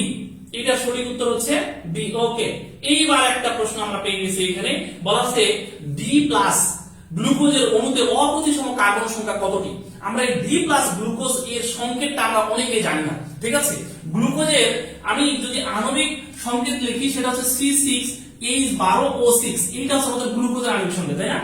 এই গ্লুকোজের এই যৌগটা আসলে আমি এত বেশি ইলাবোরেটে যাব না, জাস্ট এই গ্লুকোজের মধ্যে মোট 16টা কার্বন, 16টা অ্যাসিমেট্রিক কার্বন, সরি এই 16টা সমাণু রয়েছে। এর কাইরাল কার্বন রয়েছে 4টা। এই 4টা কাইরাল কার্বন আমি একটু তোমাদেরকে দেখাই দিচ্ছি। দেখো, লক্ষ্য করে দেখো, এই গ্লুকোজ যৌগটা কি দেখতে এমনটা, এই দেখতে ঠিক এমনটা, ঠিক আছে? আমরা যদি গ্লুকোজ যৌগটাকে দেখি তাহলে দেখবো এই যৌগটা হচ্ছে দেখতে ঠিক এমনটা। তাহলে লক্ষ্য করে দেখো তো, হয় নাই? আরো আরো আরো বাড়াইতে হবে। তাহলে হচ্ছে CHOH, এরপর হলো CHOH, এরপর লাস্ট হলো CH2OH। এইটাই হলো সেই গ্লুকোজের, যদিও গ্লুকোজের গঠনটা আমি এখানে লিখছি না, কারণ এগুলো এই OH গ্রুপগুলো ডান পাশে বাম পাশে থাকার কারণে এদের সমান আবার ভিন্ন ভিন্ন হয়ে যায়। আমি ওই দিকে যাচ্ছি না, আমি জাস্ট এখানে যে প্রশ্নটা দেওয়া হয়েছে এই প্রশ্নটা আমি সলভ করার জন্য ট্রাই করছি। এই প্রশ্নটাতে বলা হচ্ছে কি, গ্লুকোজের অণুতে অপ্রতিসম কার্বন সংখ্যা কয়টি? আচ্ছা, অপ্রতিসম মানে হচ্ছে কাইরাল কার্বন, অপ্রতিসম কার্বন মানে হচ্ছে কাইরাল কার্বন। তাহলে লক্ষ্য করে দেখো তো, আমি এইখানে একটা কাইরাল কার্বন পাচ্ছি কিনা তাকাও, এই জায়গাতে আমি একটা কাইরাল কার্বন পাচ্ছি কিনা, কারণ এই কার্বনের 4টা হাত ভিন্ন ভিন্ন। আবার দেখো তো, এই কার্বনটা আমার কি কাইরাল কার্বন হচ্ছে কিনা? নিশ্চয়ই এটাও কাইরাল কার্বন হচ্ছে। আবার দেখো, এই কার্বনটা আমার কি কাইরাল কার্বন হচ্ছে কিনা? নিশ্চয়ই এটাও কাইরাল কার্বন হচ্ছে। এরপর এইটা কি কাইরাল কার্বন হচ্ছে কিনা? এইটাও কাইরাল কার্বন হচ্ছে। তো গ্লুকোজের মধ্যে আমরা কাইরাল কার্বনের সংখ্যা পেয়েছি, কাইরাল কার্বনের সংখ্যা পেয়েছি হলো 4টি। সেজন্য বলা হয় গ্লুকোজের মোট সমান সংখ্যা আছে 16টি। কিভাবে? এইটা 2 টু দি পাওয়ার n দিয়ে বের করি, অর্থাৎ 2 টু দি পাওয়ার 4 ইকুয়াল 16, অর্থাৎ গ্লুকোজের মোট সমান সংখ্যা রয়েছে 16টি। ওকে, ক্লিয়ার? গ্লুকোজের মোট, আমি একটু পরেই খুবই গুরুত্বপূর্ণ একটা টার্মে ঢুকবো, সেটা হচ্ছে একটা যৌগের সমাণু কয়টি, কার কয়টা সমাণু রয়েছে। এই টাইপের প্রশ্নগুলো বিগত বছরে বহুবার এসেছে, এমন প্রশ্নের মধ্যে আমি একটু পরে আসবো, ঠিক আছে? তার আগে এই কথাটা কি সবাই বুঝতে পেরেছো কিনা? এখানে বলা হচ্ছে যে ডি প্লাস গ্লুকোজ অণুতে অপ্রতিসম কার্বন সংখ্যা কতটি? সুতরাং আমরা উত্তর দিব হচ্ছে 4টি। উত্তর দিব হচ্ছে 4টি। ওকে, এবার এরকমই পরের প্রশ্ন আসি আমরা একটু, যেমন এগুলো তোমরা পারবা, এগুলো নিয়ে আর কোনো ঝামেলা নেই। আচ্ছা, এগুলো তোমরা সবাই পারবা আমার বিশ্বাস, এইগুলো কোনো সমস্যা। আচ্ছা, এই প্রশ্নটা একটু দেখো তো, এই প্রশ্নটা পারবা না? বলা হচ্ছে আলোক সক্রিয়তা পরিমাপক যন্ত্রের নাম কি? এইটাও সালে আসছে। এই কথাটা আমি আলোচনাই করে দিয়েছি কিছুক্ষণ আগে, আমি ওই পুরো যন্ত্রটার একটা ব্যাখ্যা তোমাদেরকে দিলাম যে আপনি যন্ত্রের মধ্যে কি কি রয়েছে। বলা হচ্ছে আলোক সক্রিয়তা পরিমাপক যন্ত্রের নাম কি? আমরা তো এটা কিছুক্ষণ আগে ব্যাখ্যা দিলাম, এটার নাম হচ্ছে পোলারিমিটার। পোলারিমিটার, যাক এটা পারবে, তোমরা সবাই পারবে আমি জানি, এগুলো নিয়ে কারো কোনো ঝামেলা নেই, এগুলো নিয়ে কারো কোনো সমস্যা নেই। যেমন এই প্রশ্নটা, এই যে এই প্রশ্নটাও আমি অলরেডি বলে দিয়েছি। এই যে এখন যে প্রশ্নটা আমি তোমাদেরকে দেখাচ্ছি, এই প্রশ্নটাও কিন্তু আমি অলরেডি তোমাদেরকে বলে দিয়েছি যে গ্লুকোজে কতগুলো স্টিরিও সমাণু সম্ভব। তাহলে গ্লুকোজের মধ্যে কতগুলো স্টিরিও সমাণু সম্ভব সেটা আমরা কিভাবে বুঝবো? সেটা হচ্ছে 2 টু দি পাওয়ার n দিয়ে বুঝবো। তবে 2 টু দি পাওয়ার n এই শর্তটা কখন খাটবে সেখানেও কিন্তু একটা ব্যাপার স্যাপার রয়েছে। আমি এগুলোতে একটু পরে আসতেছি ডিটেইলস, যে আসলে 2 টু দি পাওয়ার n এটা কখন আমরা খাটাবো, এই জিনিসটা আমরা কখন খাটাবো, এইটা কিন্তু একটা ব্যাপার আছে। ঠিক আছে, এখানে যে 2 টু দি পাওয়ার n সূত্রটা আমরা কখন লিখবো, লক্ষ্য করো তোমাদেরকে একটা জিনিস একটু ধারণা দেই। সেটা হচ্ছে অনেকের হয়তোবা মেসোযৌগ সম্পর্কে একটা ধারণা তোমাদের আছে। মেসোযৌগ, ঠিক আছে, মেসোযৌগ সম্পর্কে অনেকের ধারণা আছে। একটু দেখো মেসোযৌগ নিয়ে আমি একটু তোমাদেরকে ধারণা দিই, কারণ মেসোযৌগ নিয়ে পরীক্ষায় প্রশ্ন আসে। আমি যদি একটা যৌগকে এমনটা লিখি, তাকাও তো, লক্ষ্য করে দেখো, কার্বক্সিলিক গ্রুপ, এইখানে আমি দিলাম হচ্ছে OH গ্রুপ, এইখানে দিলাম হচ্ছে হাইড্রোজেন, এইখানে দিলাম হচ্ছে OH গ্রুপ, এইখানে দিলাম হচ্ছে হাইড্রোজেন, এইখানে দিলাম হচ্ছে COOH। লক্ষ্য করে দেখো, কোন একটা যৌগের মধ্যে যদি কোন একটা যৌগের মাঝখানে যদি দর্পণ কল্পনা করা হয় এবং ওই যৌগটার উপরের অংশ নিচের অংশ যদি দর্পণ প্রতিবিম্ব হয়, তাহলে একটি অংশ পোলারিমিটারে ডান দিকে ঘুরলে আরেকটি অংশ বাম দিকে ঘুরবে। এই কথার অর্থটা অনেকেই বুঝবে না, একটু তাকাও। লক্ষ্য করে দেখো, আমি এই যৌগটা একদম মাঝ বরাবর কেটে দিলাম। লক্ষ্য করে দেখো, এই যৌগটা একদম মাঝ বরাবর আমি কেটে দিলাম।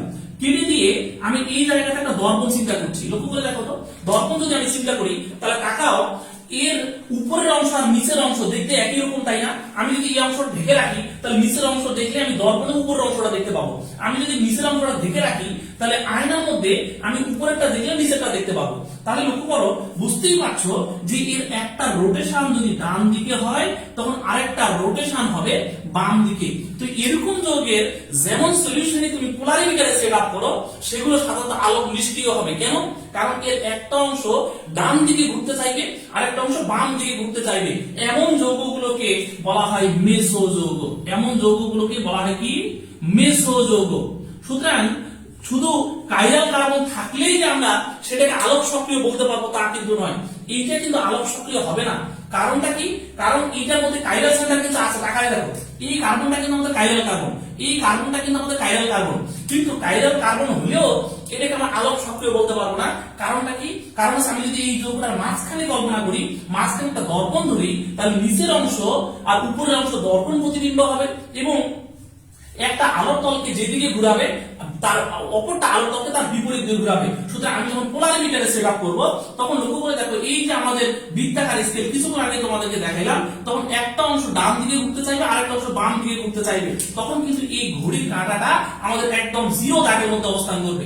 সেই জন্য এই ধরনের যৌগগুলো হবে আলোক নিষ্ক্রিয়, অর্থাৎ মেসোযৌগ হচ্ছে আলোক নিষ্ক্রিয়। তাহলে কি মেসোযৌগ সম্পর্কে একটা ধারণা সবার আসছে কিনা? তাহলে লক্ষ্য করে দেখো, এই যে যৌগটার দিকে যদি আমি দেখি, তাহলে এই গ্লুকোজ কিন্তু এখন মেসোযৌগ নয়। কারণটা কি? গ্লুকোজের তাকাই দেখো, একদম উপরে রয়েছে অ্যালডিহাইড পার্ট আর নিচে রয়েছে 1 ডিগ্রি অ্যালকোহল পার্ট। সুতরাং আমি যদি এখানে দর্পণ ধরি, তাহলে কিন্তু আমার উপরের অংশ নিচের অংশ এক হবে না। যেহেতু এক হবে না, সেই জন্য এমন যৌগগুলোর ক্ষেত্রে আমরা 2 to the power n use করব, কিন্তু এইটার ক্ষেত্রে আমরা 2 to the power n use করতে পারবো না। তাহলে আমরা 2 টু দি পাওয়ার n কখন ইউজ করব? যখন যদি একটা যৌগ মেসো না হয়, যদি একটা যৌগ মেসোযৌগ না হয়, তাহলে আমরা 2 টু দি পাওয়ার n সূত্রটা ইউজ করে এর মধ্যে কতটা স্টিরিও সমাণু, স্টিরিও সমাণু মানে হচ্ছে সিস ট্রান্স, স্টিরিও সমাণু হচ্ছে আলোক সক্রিয়। সুতরাং এই যৌগটার ক্ষেত্রে আমি 2 to the power n use করতে পারবো না, কিন্তু এই সূত্রটা এই যৌগটার মধ্যে 2 to the power n use করতে পারবো। ক্লিয়ার? সবাই কি ক্লিয়ার বুঝতে পেরেছো কিনা যে এমন যৌগের ক্ষেত্রে আমরা 2 to the power n use করতে পারবো, এমন যৌগের ক্ষেত্রে 2 to the power n use করতে পারবো না? আমাকে একটু কনফার্ম করো সবাইকে আমরা ক্লিয়ার বুঝতে পেরেছি কিনা।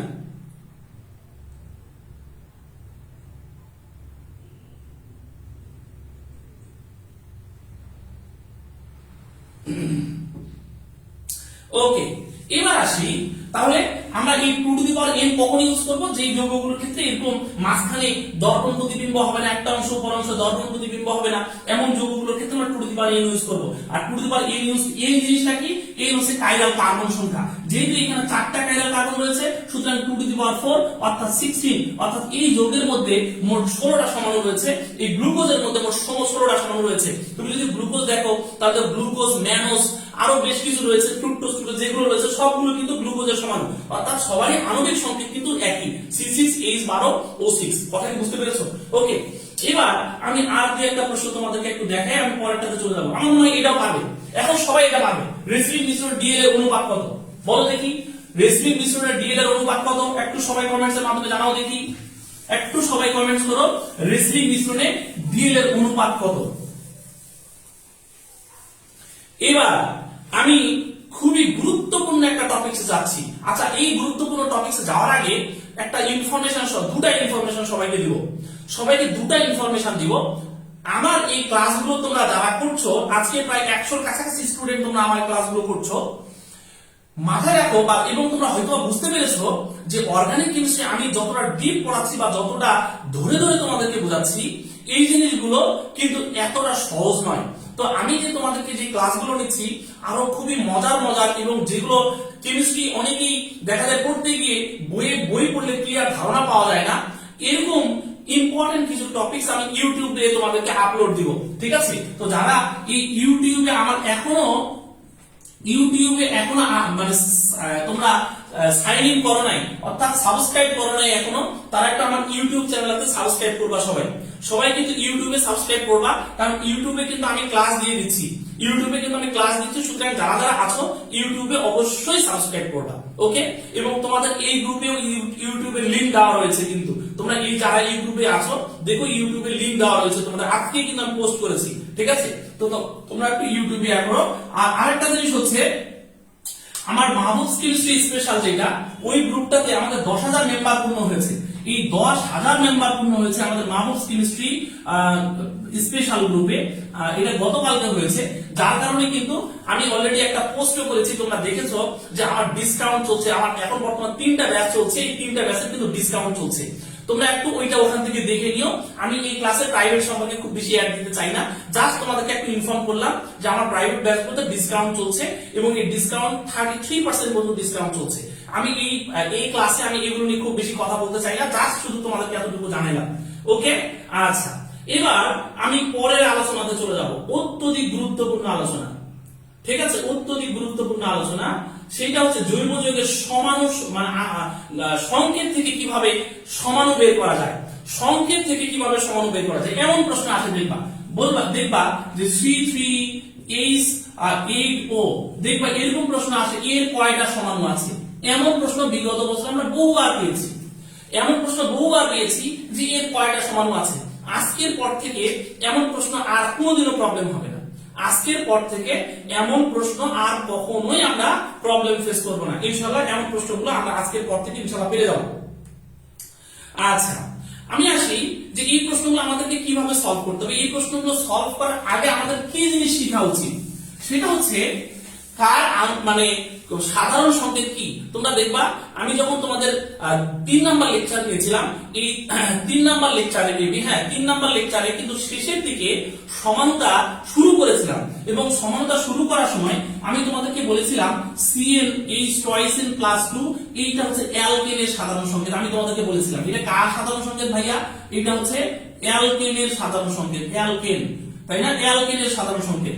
এরপরে তোমাদেরকে বলেছিলাম CnH2n, এইটা কার সাধারণ সংকেত, এইটা হচ্ছে দুটা জিনিসের সাধারণ সংকেত, এটা তোমাদেরকে বলেছিলাম আমি, এবং এগুলো তোমাদেরকে মনে করে দিতে চাই। সেটা হচ্ছে অ্যালকিনের সাধারণ সংকেত, অ্যালকিনের সাধারণ সংকেত। আবার এইটাই হচ্ছে আমাদের সাইক্লো অ্যালকেনের সাধারণ সংকেত, সাইক্লো অ্যালকেন, সাইক্লোঅ্যালকেনের সাধারণ সংকেত। এই জিনিসগুলো কিন্তু আমি আগেই তোমাদের পড়িয়েছি, ঠিক আছে। এরপরে দেখো CnH twice n -2, এইটা কার সাধারণ সংকেত তোমাদেরকে বলেছিলাম। আমি 5টা জিনিস এখানে দেখাবো, 6টা জিনিস দেখাবো এবং 6টার উপর ভিত্তি করে আমরা আলোচনা যাচ্ছি আস্তে আস্তে করে। এইটা হচ্ছে অ্যালকাইনের সাধারণ সংকেত, অ্যালকাইনের সাধারণ সংকেত। এইটাই হচ্ছে ডাইইনের সাধারণ সংকেত, ডাইইনের সাধারণ সংকেত। এবং এইটাই হচ্ছে সাইক্লোঅ্যালকিন,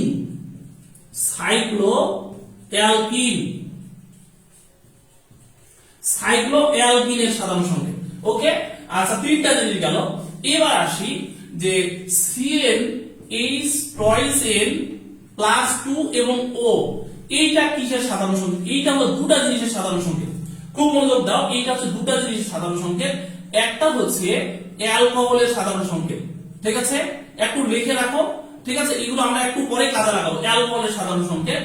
এরপরে হচ্ছে এইটা হচ্ছে ইথারের সাধারণ সংকেত, ইথারের সাধারণ সংকেত, ঠিক আছে, ইথারের সাধারণ সংকেত। ওকে, আর দুটা জিনিস থাকছে এবং এই দুটা জিনিস একটু ক্লিয়ার করে নাও। সেটা হচ্ছে CnH twice n O, এইটা কার সাধারণ সংকেত? এইটা হচ্ছে আমাদের অ্যালডিহাইডের সাধারণ সংকেত, অ্যালডিহাইডের সাধারণ সংকেত। এবং এইটা হচ্ছে কিটোনের সাধারণ সংকেত, কিটোন। আচ্ছা, এবং এইটা হচ্ছে ইনলের সাধারণ সংকেত, ইনল, ঠিক আছে, ইনলের সাধারণ সংকেত। এইটা গেল। লাস্ট আরেকটা জিনিস আমাদের রয়েছে, লাস্ট এবং সর্বশেষ, এইটা আমরা একটু সবাই দেখবো। সেটা হচ্ছে CnH twice n O2, ঠিক আছে, CnH twice n O2।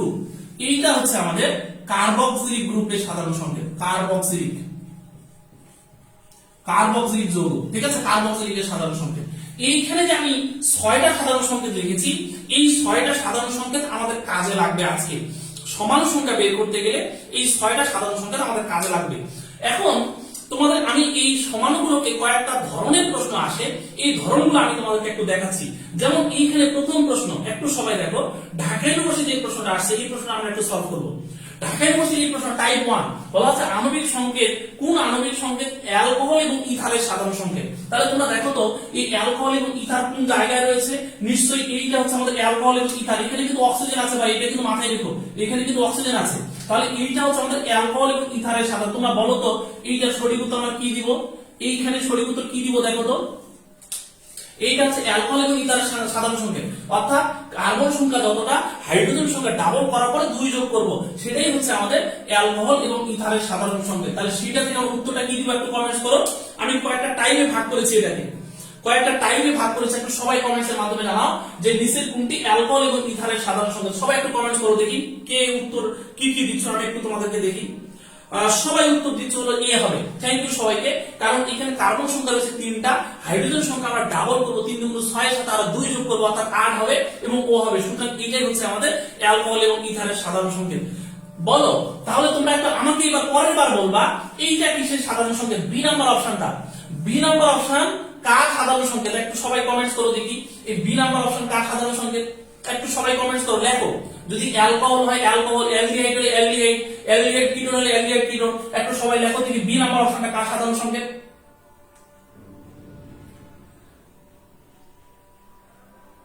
লেখো লেখো লেখো, দ্রুত লেখো। Aldehyde ketone, thank you.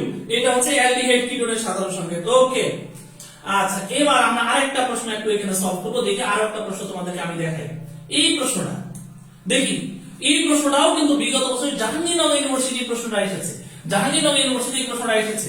দেখি কে সঠিক উত্তর দিতে পারো তোমরা। বলা আছে কোনটি অ্যালডিহাইড এবং কিটোনের সমাণু? একটু কমেন্টসের মাধ্যমে জানাও নিচের কোনটি অ্যালডিহাইড এবং কিটোনের সমাণু। আমি আস্তে আস্তে করে কিন্তু জটিল দিকে যাব, ঠিক আছে, আস্তে আস্তে করে কিন্তু আমি জটিল টপিকসের দিকে যাচ্ছি।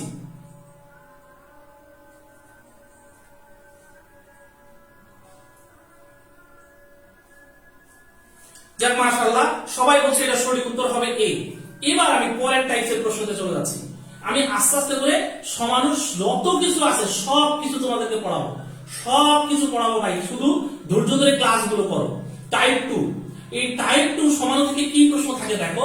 প্রশ্নতে বলা হচ্ছে কোনটি হেক্সেনের সমাণু নয়। মনোযোগ দিও, প্রশ্নতে বলা হচ্ছে কোনটি হেক্সেনের সমাণু নয়।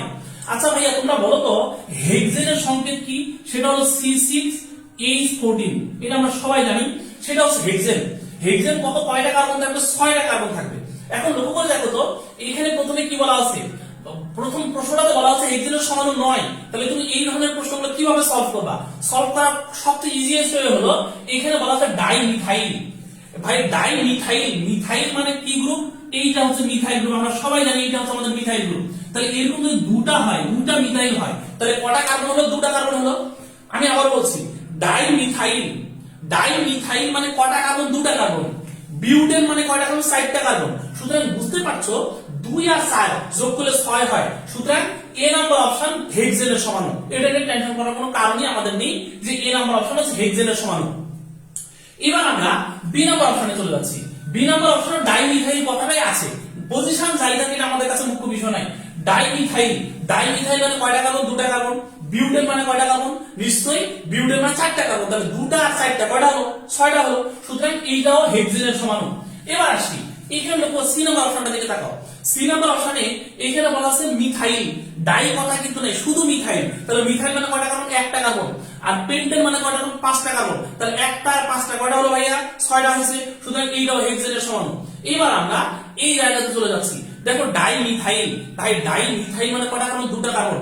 আর প্রোপেন মানে কয়টা কার্বন? 3টা কার্বন। সুতরাং দুটা আর 3টা 5টা। সুতরাং এইটা পেন্টেনের সমান, এটা হেক্সেনের সমানও নয়। সবাই কি ক্লিয়ার? নাকি না ক্লিয়ার নয়? একটু কমেন্টস করো। সবাই আমাকে বলো যে এই প্রশ্নটা কি সবাই ক্লিয়ার হয়েছে কিনা? আমাকে একটু সবাই কমেন্টস করো যে এই প্রশ্নটা কি সবাই ক্লিয়ার হয়েছে কিনা।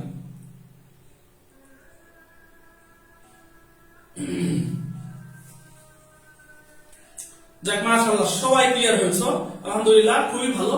এমন প্রশ্ন আরেকটা তোমাদেরকে আমি দেখাই, এমন প্রশ্ন আরেকটা তোমাদেরকে দেখাই। এই প্রশ্নটা আমরা একটু সলভ করব। দেখো আমি যেভাবে সলভ করতে বলেছি এইভাবে সলভ করো। বলা হচ্ছে কোনটি হেপ্টেনের সমান নয়, এটা ঢাকা ইউনিভার্সিটির প্রশ্ন এবং নোয়াখালী বিজ্ঞান প্রযুক্তি 2007 সেশনে আসছে। ঢাকা ইউনিভার্সিটি 2002-2003 সালে আসছে। একই প্রশ্ন, আগে যে প্রশ্ন আমরা সলভ করেছি ওই প্রশ্ন এই প্রশ্ন একই মতো প্রশ্ন। একটু সলভ করো, বলো, একটু কমেন্টসের মাধ্যমে জানাও যে নিচের যৌগগুলো কোনটি হেপ্টেনের সমান নয়। একটু কমেন্টস করো দেখি। এইভাবে করো। এই যে দেখো মিথাইল মানে 1টা, হেক্সেন মানে 6টা, তাহলে 1 আর 6 যোগ হলো 7। সুতরাং এটা নিশ্চয়ই হেপ্টেনের সমান। আবার দেখো এইটা বুঝতে পারছো, দেখো এই যে দেখো এই সি নাম্বার অপশনটা দিকে তাকাও, ডাইমিথাইল। তাহলে মিথাইল মানে কয়টা? ডাই মানে দুটা কার্বন, তাই কি না? আর বিউটেন মানে 4টা কার্বন। তাহলে 2 আর 4 কত হলো? 6। সুতরাং এইটাই হবে উত্তর, কারণ এটা হেক্সেনের সমান, এটা কিন্তু হেপ্টেনের সমানও নয়।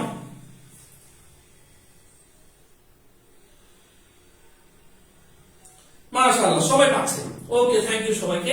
এবার টাইপ 3 তে আমরা চলে যাচ্ছি। এখন আমরা চলে যাচ্ছি টাইপ 3। এই যে টাইপ 3 তে চলে আসলাম।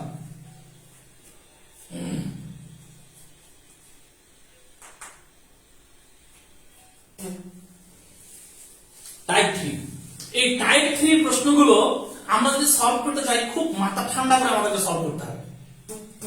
ওকে, টাইপ 3 প্রশ্নগুলো আমরা একটু সলভ করব। সবার আগে আমরা দেখব এই টাইপ 3 এর মধ্যে আমাদের এই যে যৌগটা দেওয়া হয়েছে এই যৌগটা আসলে কি, এইটা আগে আমাদেরকে বুঝতে হবে। এখন যে যৌগটা দেওয়া হয়েছে এই যৌগটা আসলে কি, লক্ষ্য করে দেখো তো। এই যৌগটা C6H12, তাহলে এই যৌগটা আসলে কি ভাইয়া বলো তো? এইটা হচ্ছে অ্যালকেন, তাই না? এতটুকু বুঝতে হবে যে এইটা হচ্ছে অ্যালকেন। এতটুকু বুঝতে পারলে এই প্রশ্ন সলভ করা যাবে। আগে আমাকে বলো যে সবাই বুঝতে পেরেছো কিনা এই যৌগটা হচ্ছে অ্যালকেন। এতটুকু বুঝতে হবে আগে, তারপরে আমরা এই ধরনের প্রশ্নগুলো সলভ করতে পারবো। কমেন্টস করো।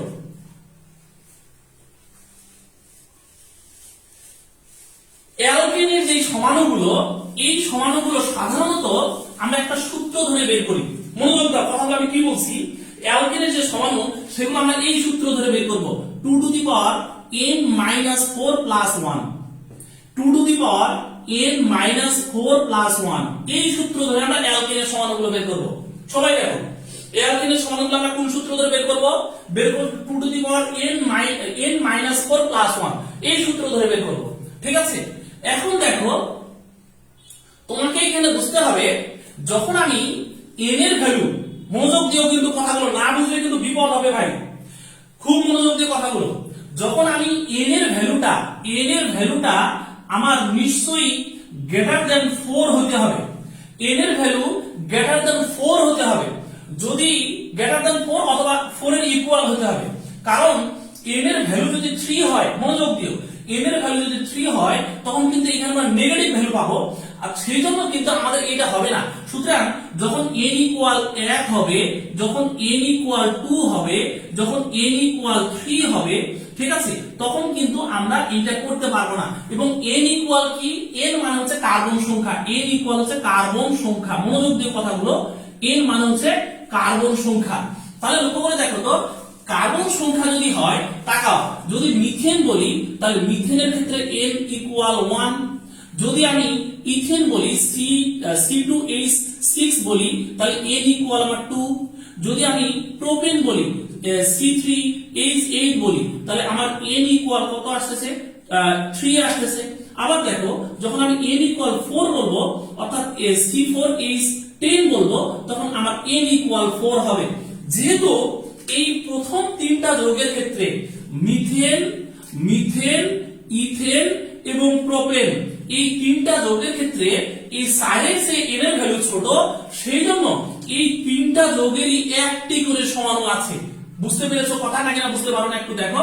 তাহলে এদের সমাণু সংখ্যা যদি আমি বের করতে চাই তাহলে বলবো এর সমাণু সংখ্যা হচ্ছে একটা, এর সমাণু সংখ্যা হচ্ছে একটা, এর সমাণু সংখ্যা হচ্ছে একটা। কেন? কারণ এইগুলোর ক্ষেত্রে n এর ভ্যালু 4 এর চেয়ে কম, সেই জন্য আমরা এখানে এই তিনটা যৌগের ক্ষেত্রে সমাণু সংখ্যা একটা একটা করে বলবো। ওকে, এবার আসি পরের দিকে লক্ষ্য করে দেখো, আমি যদি এবার এই n এর যখন আমার C4H10 হচ্ছে তখন আমি যদি এই জায়গাটাতে 4 বসাই তাহলে আমার কেমন আমি মান পাচ্ছি একটু দেখো। যখন আমি n এর ভ্যালুটা 4 বসাবো তখন আমার কি হবে একটু তাকায় দেখো, তখন আমি পাচ্ছি হলো 2 to the power 4 minus 4 plus 1 equal 2 to the power 0 plus 1 equal 1 plus 1 equal 2। অর্থাৎ যেখানে n ইকুয়াল 4 এর জন্য দুটা সমান, এর জন্য দুটা সমান। ক্লিয়ার? সবাইকে ক্লিয়ার বুঝতে পেরেছো কিনা আমাকে বলো, এতটুকু ক্লিয়ার বুঝতে পেরেছো কিনা? না বুঝলে আমি আবারও বুঝাবো, না বুঝলে আমি আবারও বুঝাবো, আমাকে একটু বলো যে এতটুকু পর্যন্ত তোমরা বুঝতে পেরেছো কিনা। এবার আসি অন্যগুলো একটু মুছে দেই, আজকে তোমাদের কেমিস্ট্রি শিখাই যাবো আমি ইনশাআল্লাহ। ওকে, একটু দেখো, লক্ষ্য করো, আমি যদি C5 এর কথা বলি C5H10, তাকাও তো ভাইয়া, এখানে n ইকুয়াল কত 5, আমি যদি এখানে n ইকুয়াল 5 বসাই তাহলে আমি কত পাচ্ছি তাকাও তো, এখানে 2 to the power 5 minus 1 plus 1, ঠিক আছে, মাইনাস 1, তাহলে এখানে আমি পাচ্ছি 2 টু দি পাওয়ার 4, তাই কি না?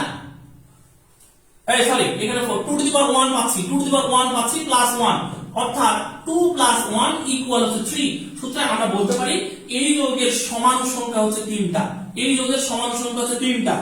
এবার আমি আরেকটা যৌগ করতে যাচ্ছি, যদি C6H14 হয় তাহলে এখানে আমি n এর ভ্যালু পাচ্ছি হলো 6, তাহলে যদি আমি n এর ভ্যালু 6 পাই, এবার আমি এবার ক্যালকুলেশন করব, n এর ভ্যালু 6 পাইলে এখানে কি হবে, তাহলে দেখো 2 to the power 6 minus 4 plus 1, দেখো 2 to the power 2 plus 1, 2 to the power 2 মানে 4 প্লাস 1 ইকুয়াল 5। সুতরাং এই যৌগের সমাণু সংখ্যা হলো 5টি।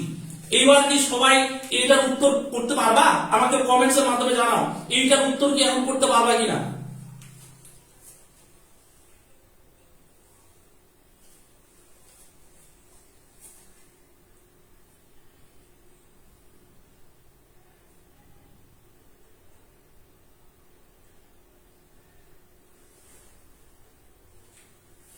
এ ভাইয়া এখানে কি বলছো, তোমরা কি প্রশ্ন করছো আমি তো সেটাই বুঝতে পারছি না, তোমরা কি বলতেছো? C5, ও এটা হ্যাঁ C5H12 হবে, থ্যাংক ইউ, এটা C5H12 হবে, হ্যাঁ এখানে মানে 5 গুণ 10 12 হবে, থ্যাংক ইউ সব ধরে দেওয়ার জন্য। আর এইটার উত্তর হচ্ছে আমাদের কত, সি হচ্ছে। ওকে, এমনই আমি আরো দুই একটা প্রশ্ন তোমাদেরকে একটু সলভ করাই, এমনই আরো দুই একটা প্রশ্ন একটু সলভ করাই তোমাদেরকে, একটু দেখো। এরকম প্রশ্ন বিগত বছরে বহুবার এসেছে, বহুবার এসেছে, ঠিক আছে। আমি আরেকটা প্রশ্ন তোমাদেরকে সলভ করাই, এই প্রশ্নটা একটু তাকাও তো, এই প্রশ্নটা সঠিক উত্তর কি হবে একটু কমেন্টস করো দেখি। এখন যে প্রশ্নটা তোমাদেরকে আমি দেখাইলাম, সূত্রটা কি, সূত্রের মধ্যে ফেলাও 2 to the power n minus 4 plus 1, ঠিক আছে, এই সূত্রের মধ্যে ফেলা, একটু কমেন্টস করো এটা সঠিক উত্তর কি দিব আমরা।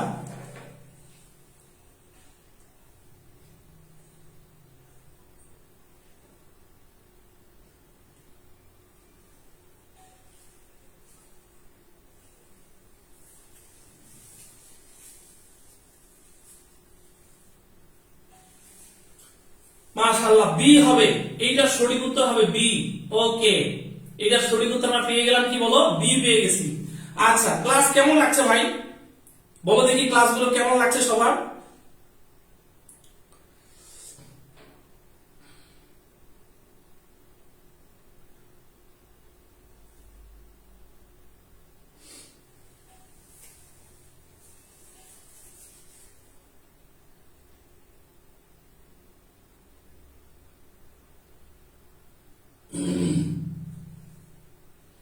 দেখো আমরা এই যে অ্যালকেন, সাধারণত পরীক্ষায় অ্যালকেন দিয়ে পরীক্ষায় প্রশ্ন আসে, তবে অন্য কিছু থাকতে পারে, কিন্তু অ্যালকিনও থাকতে পারে, অ্যালকাইনও থাকতে পারে। আমরা সবগুলোর জন্যই কিন্তু সূত্র দিতে পারবো, সবগুলোই কিন্তু আমরা সূত্র দিয়ে বের করে ফেলতে পারবো, সবগুলো যতগুলো আছে প্রত্যেকটাই কিন্তু আমরা সূত্র দিয়ে ধরে বের করতে পারি।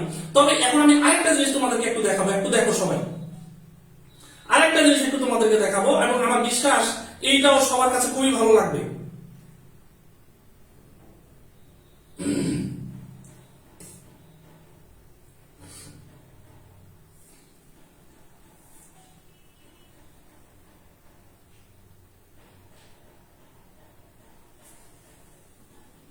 আচ্ছা,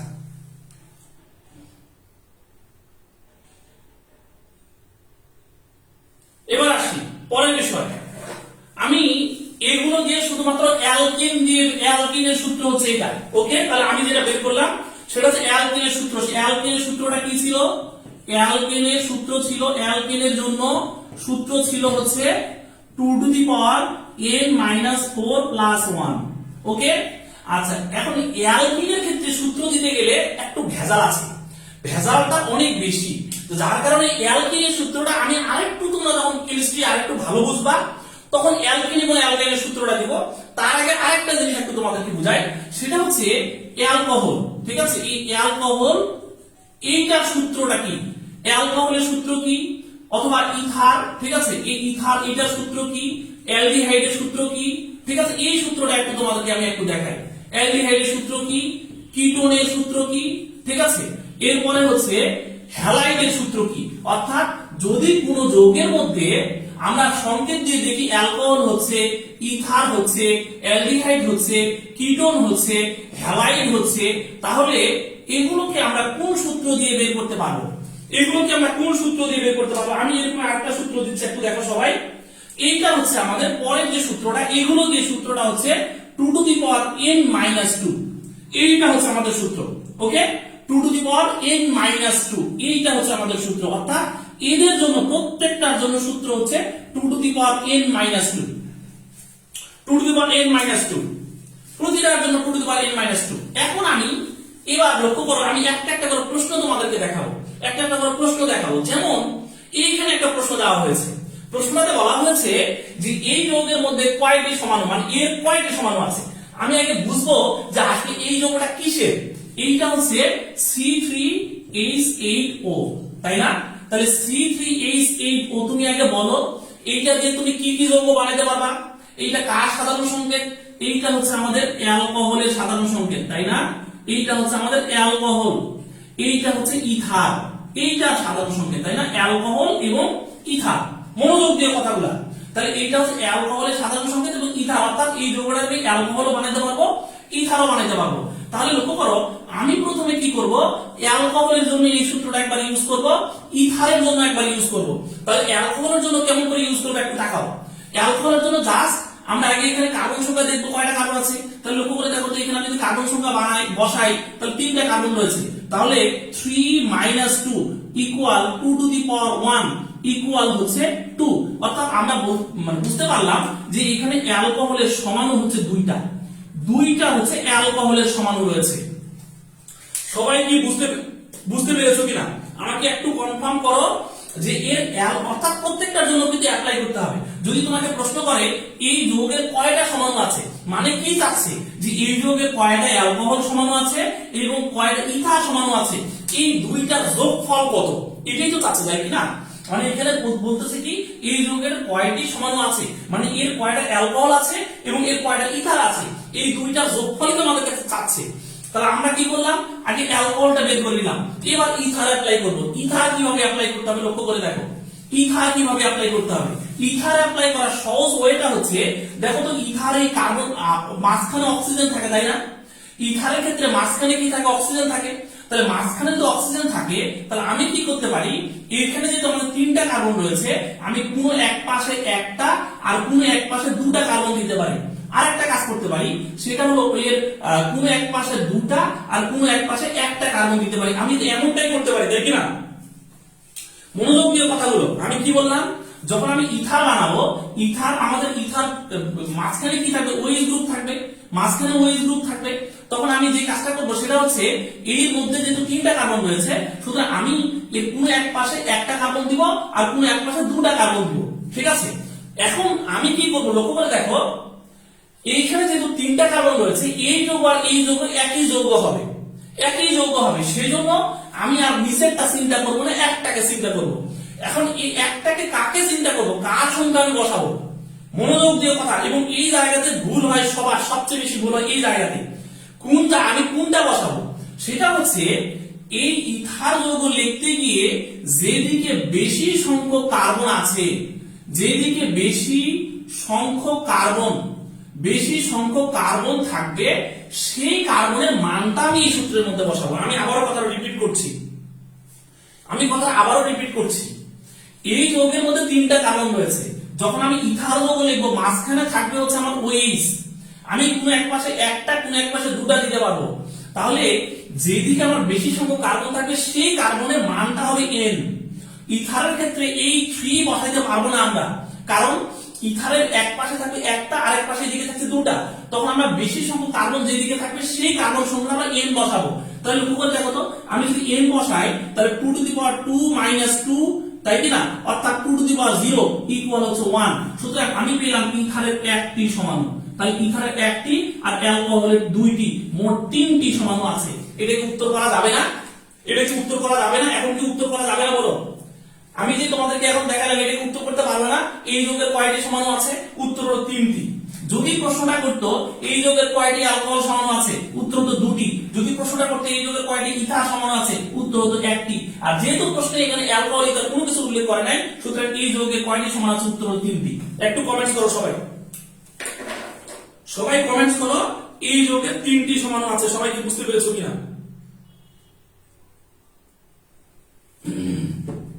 থ্যাংক ইউ, সবাইকে অনেক ধন্যবাদ। আমি আর একটা প্রশ্ন তোমাদেরকে দেখাবো, আর বেশি প্রশ্ন দেখাবো না, এবং এই প্রশ্নটা সলভ করে আজকে ক্লাস আমি শেষ করে দিব, ঠিক আছে? আর একটা প্রশ্ন তোমাদেরকে দেখাবো, এই প্রশ্নটা সলভ করে আমি আজকের ক্লাসটা ক্লোজ করব।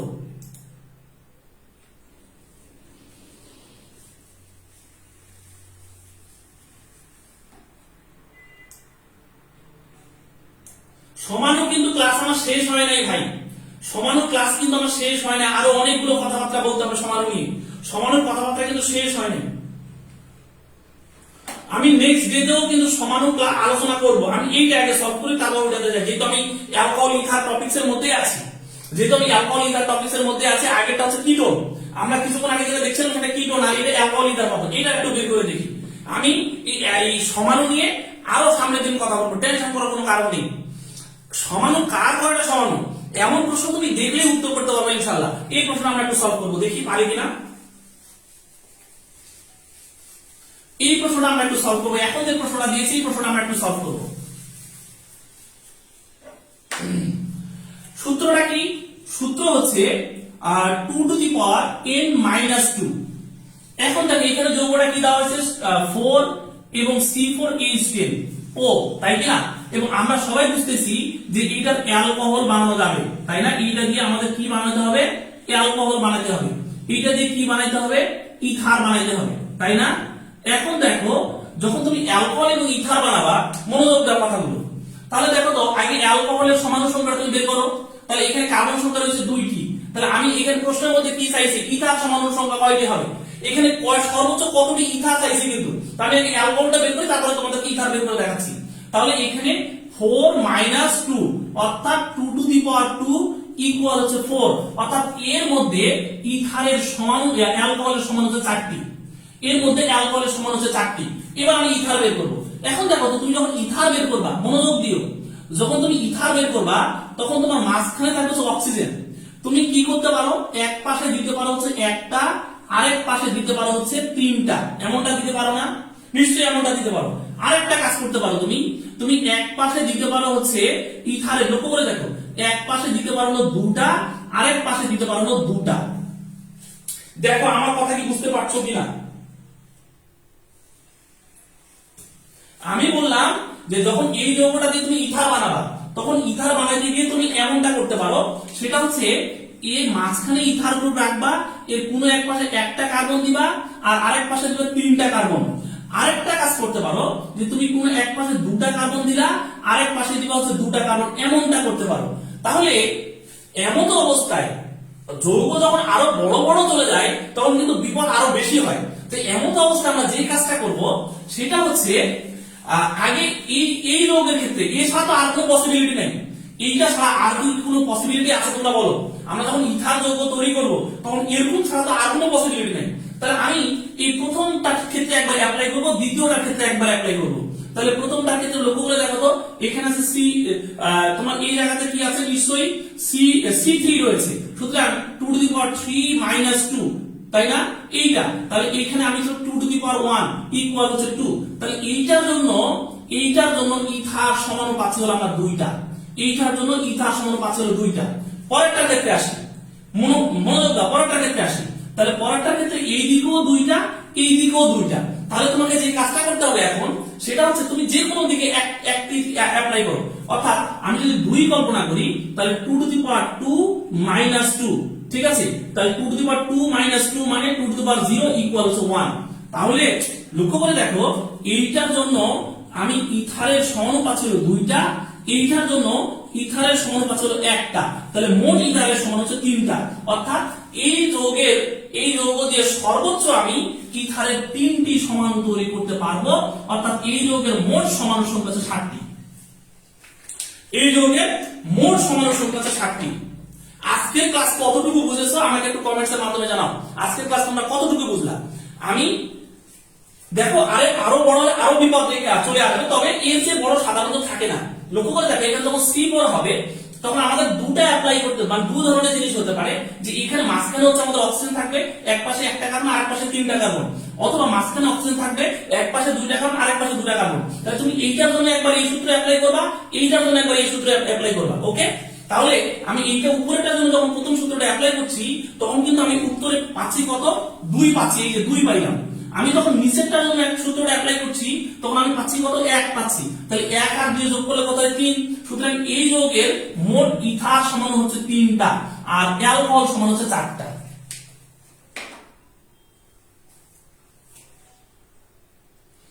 আজকের ক্লাস আমি এই পর্যন্তই রাখলাম।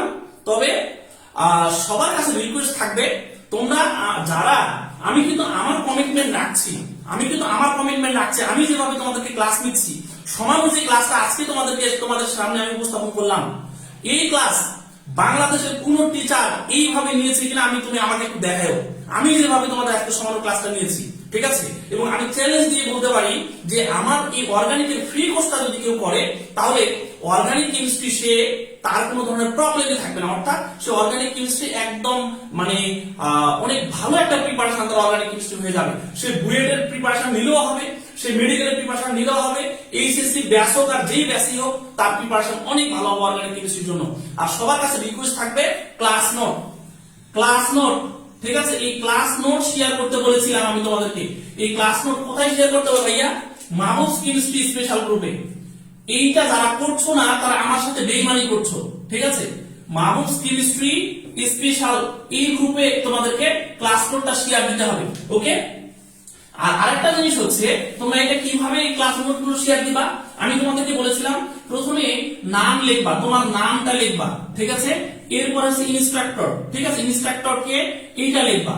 এরপরে হচ্ছে তোমার ক্লাস সম্পর্কে আরেকটা জিনিস লিখবা, সেটা হচ্ছে এখানে তোমার কোর্সের নামটাও লিখবা। হ্যাশট্যাগ যে কোর্সের নাম লিখবা হচ্ছে অর্গানিক মাইক্রো কোর্স, ঠিক আছে? অর্গানিক মাইক্রো কোর্স এই কথাটা এখানে লিখবা। তারপর তোমার নাম লিখবা, তারপর ইনস্ট্রাক্টর মাহবুবুর রহমান এটা লিখবা। এরপর এইখানে লিখবা মন্তব্য, ঠিক আছে? তোমার মন্তব্যটা কি, এই ক্লাসটা সম্পর্কে তোমার মন্তব্যটা কি, এই মন্তব্যটা তুমি এই জায়গাতে লিখবা। এবং তোমরা যারা আমার ক্লাসগুলো করো আমি সবসময় আমার সর্বোচ্চটা দেওয়ার চেষ্টা করি এবং আমার বিশ্বাস যে আমি যেভাবে পড়াই আর সেকেন্ড কোন টিচারের কাছে, বাংলাদেশে কোন টিচারের কাছে যাওয়ার কোনো দরকার পড়বে না, ঠিক আছে, আমার স্টুডেন্টদের জন্য। সেই জন্য সবাই আমার কমিটমেন্টটা রাখবা, তোমরা যেই কমিটমেন্ট আমার সাথে করেছো সেটা রাখবা, ক্লাস নোট শেয়ার দিবা মাহমুদ কেমিস্ট্রি স্পেশাল গ্রুপে। তো ঠিক আছে, সবাইকে অনেক অনেক ধন্যবাদ আজকে ক্লাসটি করার জন্য। সবাই সুন্দর থাকো, সুস্থ থাকো এবং সবার সুস্থতা কামনা করছি। আল্লাহ হাফেজ, আসসালামু আলাইকুম ওয়া রাহমাতুল্লাহি ওয়া বারাকাতুহু।